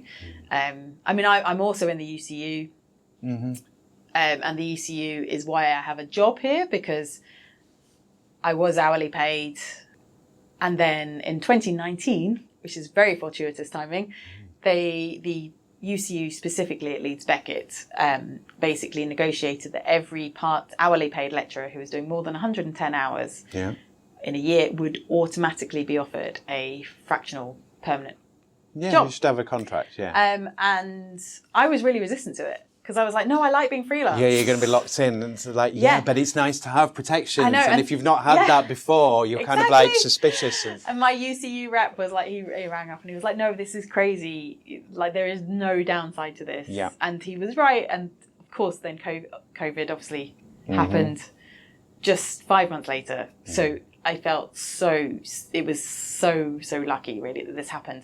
But it wasn't luck. Yeah. It was the union. Yeah. The trade union did it. The UCU is really trying to fight that casualisation in universities everywhere. I'm pretty sure Leeds Beckett was one of the first to actually do that, and it's absolutely brilliant. So we have and in the journalism course in particular, it's really good to have fractional lecturers, because I still work in radio. Yeah. We have another journalist who still works at the Yorkshire Post. We have a couple that work. A couple of lecturers who also work at the Yorkshire Post. We have people who they basically have the freedom to be doing some freelance work, also have another job, which is so useful for the students, because they're not getting taught stuff that's out of date. Yeah. But yeah, with the NUJ, I think it's also the NUJ also provides some really useful guidelines for that sort of ethics code of conduct. Race reporting guidelines. What you should be expecting in workplaces as well. I mean, they try and also help with people know what rates they should be expecting as a freelance, but actually... That's hard to do. It is really hard to do. Yeah. It's really hard to do. Because I've always been very... How many hours are you doing? Yeah. How hard is it? How far are you trying? Yeah. Like, there's so many variables. There are so many variables. I mean, I've always been...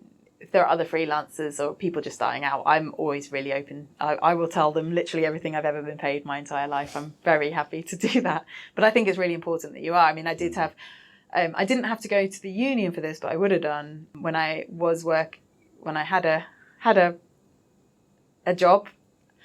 I mean, I've already said I haven't had that many actual jobs, but it's like we're narrowing the field. But anyway, somebody started in the same office, doing the same job with similar but probably slightly less experience than me. And on his first day, we're actually on strike. So he had the same fortuitous moment. And then when he got his payslip, he's like, oh, I've been deducted X amount. And I went, you've been deducted a lot more than me. So I really discovered that he'd been hired getting paid a lot more money than me. And it actually took me about 2 weeks to build up the courage. I was seething for 2 weeks, and then I eventually built up the courage to speak to my boss. And I was like, I have become aware that so-and-so is earning substantially more than me. And the first thing he said to me, and I did like this boss, so I still do, but the first thing he said was, why were you talking about salary?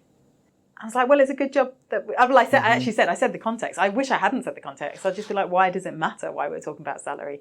But yeah, I was like, said the context. And I don't know, you shouldn't be asking me that question. And also, do you want me to talk about lawsuits? Yeah, I know. but by the end of that day, I got a pay rise of a substantial pay rise within a couple of hours, really. And I'm like, but I shouldn't have had to. No. And they're like, well, when he had another job offer, and that's why, so he negotiated a high rate. It's like, I don't care. If you hire someone at a higher rate, doing the same job, you should then reassess what everyone else is on. Yeah. And you should say, well, actually, Katie's on this, so we need to bump her up because that's not fair. So it's never an excuse. Like, he wouldn't have taken the job if he was offered the same as me. Yeah. Fine, pay me more. Yeah. But so I do think that don't think there should be anything wrong with talking about salary, and I think it should be transparent. Well, that's another reason why I asked the UBI question, because it was a way to talk about... Still got another question. Well, we've got two. Okay. Because it was a way of talking about money without talking about money, because it's impolite to talk about money, and it's like, but we need to start having conversations about money and wages and so on. Yeah. But I'll do the change question first. So if you could change any 3 things about your work, I mean... I wouldn't... So number one, I wouldn't have to mark anything. That'd be great. Right, good. If literally the assessment was that they were doing the job and that was enough, that would be great. And you were like, here's your badge, off you go, you did great. Exactly, a badge even better, yeah, definitely. You get a gold star, bronze star, silver star. Yeah. The other change, actually, this is quite a funny one.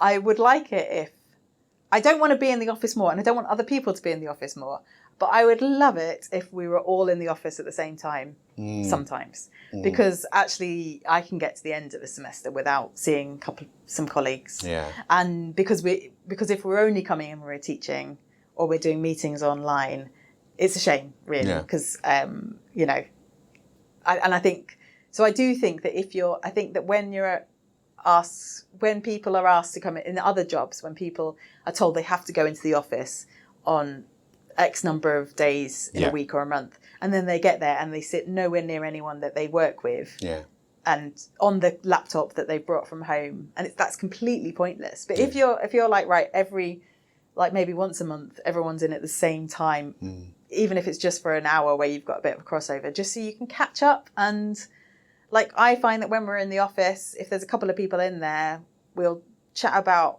our teaching, and then we'll come up with new ideas, and we might share the load a bit. But if you never see certain colleagues, then that never happens. And I don't know, a third one might be a non-stop supply of oat milk in the kitchen. You need to buy an oat cow. Yeah, exactly. Okay, so we'll do UBI quickly, and then I'll wrap up. We have gone a bit long, but that's fine. So universal basic income, we've discussed this already. You're familiar with the concept. So do you think it would change anything for you work-wise? So it's interesting because I find that my part-time job provides a sort of level of security. Yeah, the regular income. Yeah, that means that my freelance work is more of a choice and not a necessity. And you can choose to take a job at a lower wage because it's like, I've got some money for this week, I can budget. And I can do things for free for my union and for Or you can go off to somewhere that's going to pay you like a fantastic fee, and it's like, I've got the time, I can go do that. Yeah, and it's like, I feel like I feel like I'm incredibly privileged, but I've also really carved out my sort of work-life balance by saying yes to the things that would help me get there. Yeah, you've had to kind of build it. Yeah, I've definitely built it. And I think that I'm in a really privileged position, but it also means that I know how great it is to have that freedom to do things, to be able to make those sort of choices based on having the time to help people and do things, to make some processes better, to go off and be a paddle sport instructor where you might get paid like £70 for a day. I do swim safety stuff as well, where I like when there's big swim races, I'll be on my paddleboard like for people to hang on if they've got cramp or something like that, or if there's something more serious and they have to be rescued. And if I didn't have the safety net of my part-time job, I wouldn't be able to do all those things, and no one would be able to do those things full time. They don't pay enough. And they might not be able to have a person to do the role. Do you know what I mean? Yeah, because exactly. Someone has to have that flexibility because they can't make a living off this particular thing all the time. And I think so. And I do think I think universal basic income is a similar concept. Obviously, paid for. Well, I mean, my job is paid for by the taxpayer and by students, and I do work hard for it, so it isn't like a universal basic income. It's just it just means I know what it's like to have that sort of base to help with the other stuff. I think that everyone would benefit from people being a bit less stressed, but also it simplifies the benefit system immeasurably. You were talking earlier on about the amount of admin involved in like immigration work at the university, but also the amount of any means tested benefit comes with a huge amount of admin. And all it does is just the people who do it hate it. Yeah. Like they have to do it because it's their job and they get paid and it's their livelihood. So they're kind of like, they get something out of it. And the people that experience it hate it. It's like, why? I mean, my auntie, who is like 93, she's had like the forms that my mum, who's 20, nearly 20 years younger, she's so lucky that basically my mum's been there to fill out all these forms for her, because like the forms involved in trying to get a care allowance for something, it's like 90 pounds. I mean, that might be an exaggeration, might not, but they are so difficult, all this admin.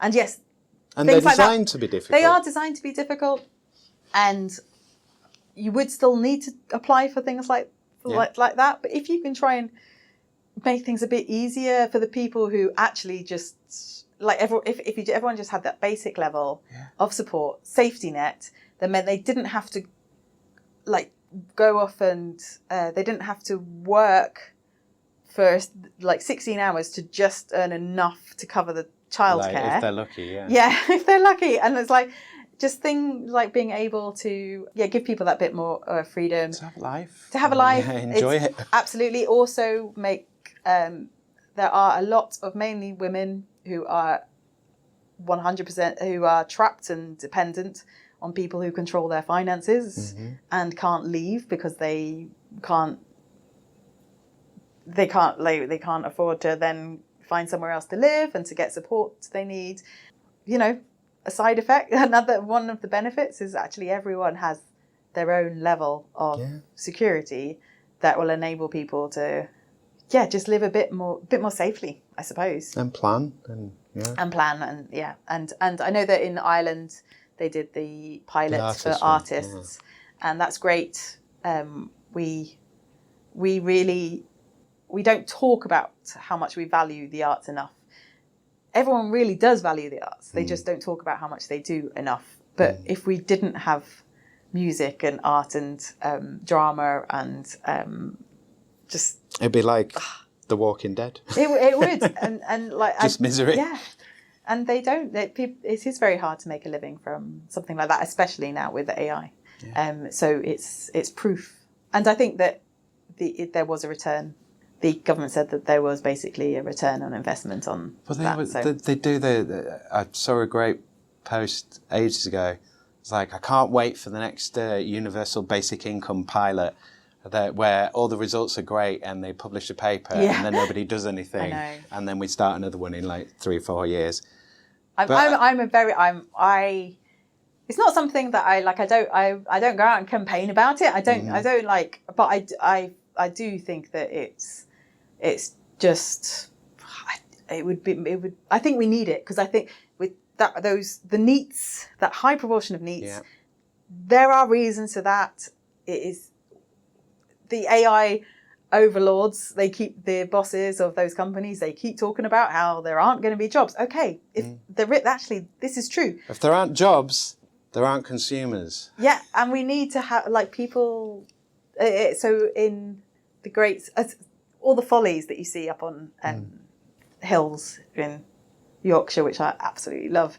When you read about them, it's like, okay, the landowner needed something for the men to do when they came back from the Crimean War, and they needed some work to be able to earn some money. Put people to work, yeah. Like, and you could tie it to a day of like national service or something. Because there is so much stuff that needs to happen, and like community stuff. So that, and that could be done in an appropriate way. Like if you have to put it to work, like there are ways of doing it. And there are. Benefits are... There are. I mean, I wouldn't want it tied to anything that people have to do, because actually then people with disabilities or care responsibilities, it makes it harder. But you could equally build that in of someone could have something active, they go to an art group or something. Oh, completely, do you know what I mean? There's always ways of doing it if you want to do it. Like, there's always money for war, so...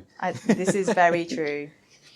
Yes, no, firm believer in it. We should have it. So I'm going to wrap us up there. Okay. I could have chatted for much longer, I'm sure. I could just talk forever. So where do people find you? What should they follow you on if you want to give any of those out? So. If they want to hear more of my incoherent ramblings, I mean, I'm on Instagram as Smiley Katie, but you'd have to request it, and I'll probably reject you. But otherwise, I'm one of the many Katie Halls on LinkedIn. And if you find me, then I'm the one with red hair, so that helps. Are you sort of any regular shows or anything that people should be listening to? Or I don't. Well, I like to keep things random. Okay. No, like I'm not selling anything. Just they can find me. Like, if you want to offer me an interesting thing you think I could help with, I will do anything. I mean, I will just learn how to do the thing that you need me to do. So I've laid like several tons of topsoil and created a new like lawn, and I'll do landscape gardening. I'll do anything. So it's basically, if you don't mind me talking nonstop, I'll do anything. Okay, brilliant. I'll stop us there then, unless there's anything that you particularly want to say that we've missed. I think we've covered a lot. Yeah, we've covered a lot. Oh, thank you very much. I really enjoyed this chat. Thank you. Yeah, so have I. It's been great. Thank you again to Katie for being my guest. Thanks, as always, to all of my guests. And thank you to you, Leeds, for being my subject. You can find out more about Katie's work at kljhall.co.uk or follow or connect with Katie on LinkedIn, linkedin.com/in/KLJ Hall.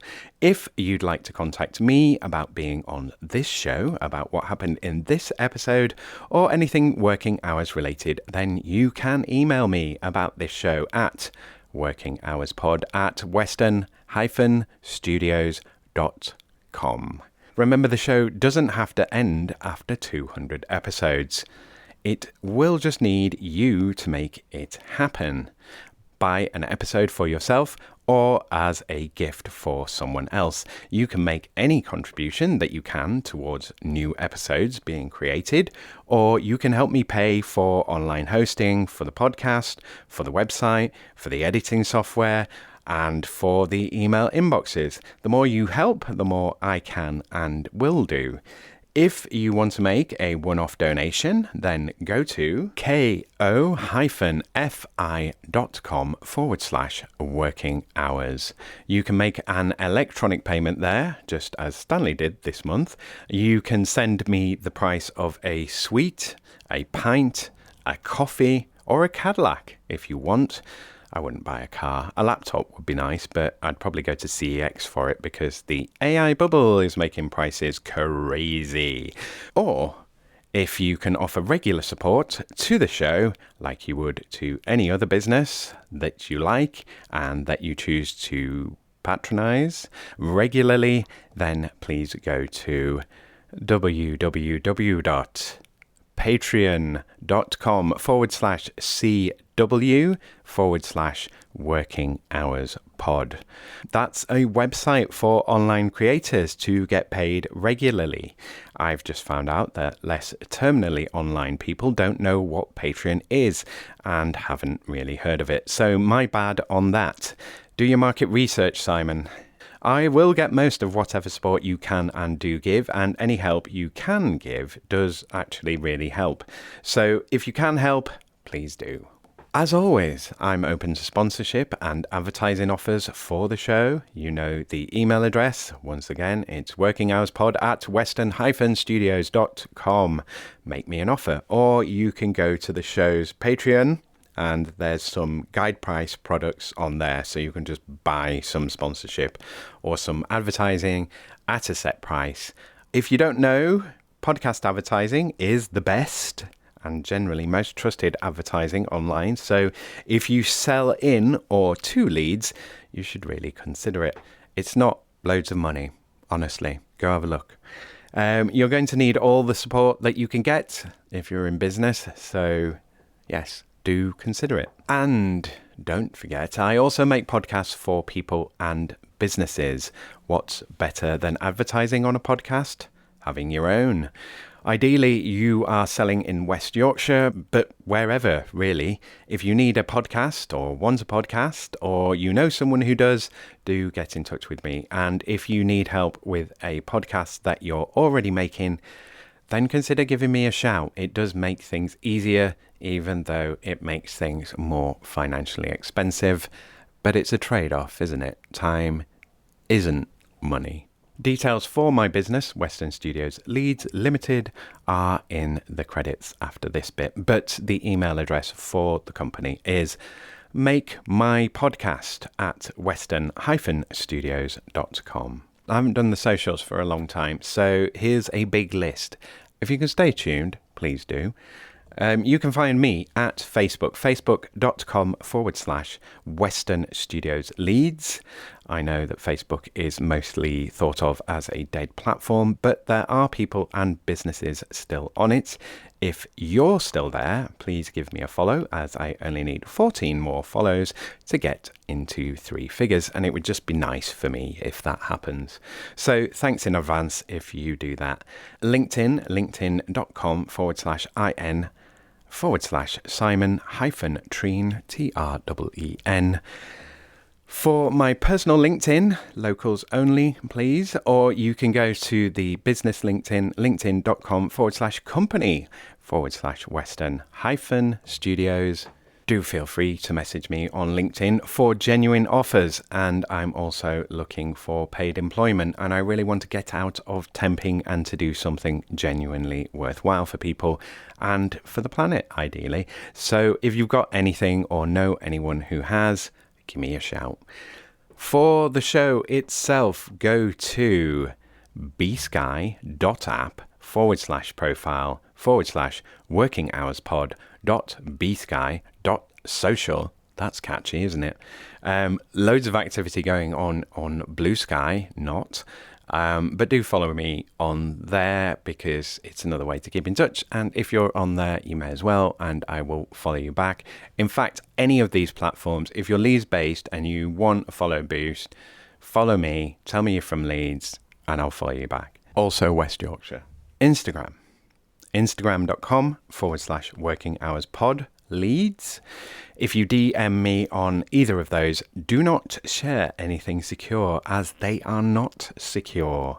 If you need to send me a secure message for any reason, send it to westernstudios@protonmail.com. There's also an Insta account for the business, which is instagram.com/western_studios_Leeds. Again, don't send anything secure via Meta. I don't post much on that particular account, but I will going forward a bit later. However, not in August, because I'm doing the social media fast.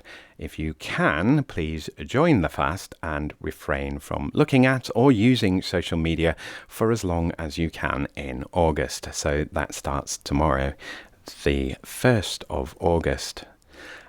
Still on the socials, and my main social media use is the YouTubes.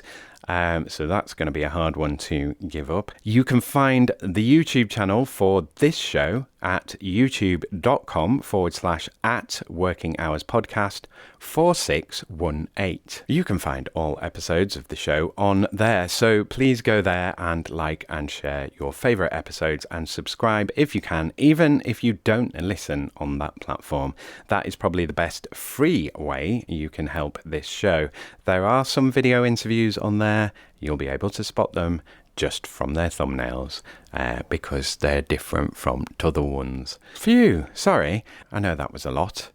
I don't know what episode 200 will be or when it will be. Best way to find out is to follow the socials.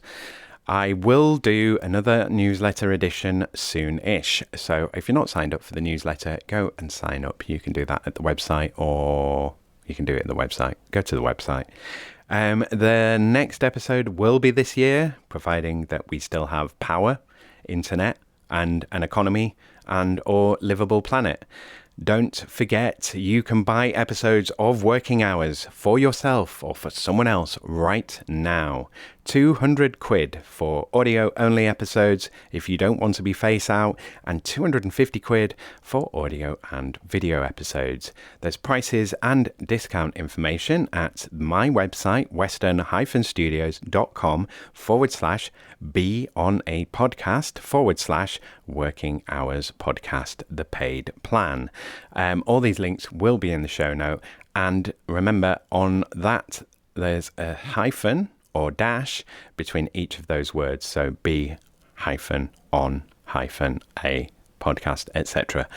And if you're still here and listening, I'll also knock 100 quid off your episode if you have a Working Hours business card that you can show me. I'm too good to you, Leeds. Remember, with the podcast, that's your star content. That's evergreen content. Like, things will change, obviously, but this is a story of you, your work history, your work ethic, how you like to do things. So that's there. You can share it over and over again, like any other post, because most people in the world will not see it. So the more you share it, the more chance new people have to see it. You can also clip the hell out of it. And especially if you've got the video clips, you can get good engagement from video clips. So you can just buy this and clip it over and over and over and over again. Not all the time, but also all the time. Why not? Yeah. So do it, right? 250 quid. How much are you paying for adverts for various other things? Plus, this is fun. You get to do something, and you also get to take part in something that's like a document of the city and a piece of history. And yeah, you'll also surprise yourself at your answers, because, you know, it's one thing to think about what you're going to say before you go on to something, but it's another thing to actually say it when you're there and someone else can reply to you. It's really good media practice. The number of people that have been on this podcast and gone on to do their own podcasts is quite a lot. So if you're thinking about a podcast and you want to have a bit of practice, come and be on the podcast. Buy yourself an episode. Commit to something. Spend some goddamn money. You know, you're spending it in the city. It's not going out to California. It's not going out to the Middle East. It's not going out to China. It's not going to Europe. It's not going anywhere else. It's staying in Leeds. And if you know anything about the multiplier effect of spending money in the local area, this is a good thing. Okay, that's me. Remember, listener, no matter what you do, it is impossible for you to understand anything that your salary depends on you not understanding. So try to work for peace and try to plan with kindness. Raise your voice, but reduce your impact. Cheers, ears. Take care out there, and do be kind to each other, Leeds. Thank you for listening. And if you did enjoy this episode, please do share it with someone else that you think would get something from it. Thank you very much. Bye. Working Hours is produced, recorded, edited, created and published by Simon Treen for Western Studios Leeds Limited.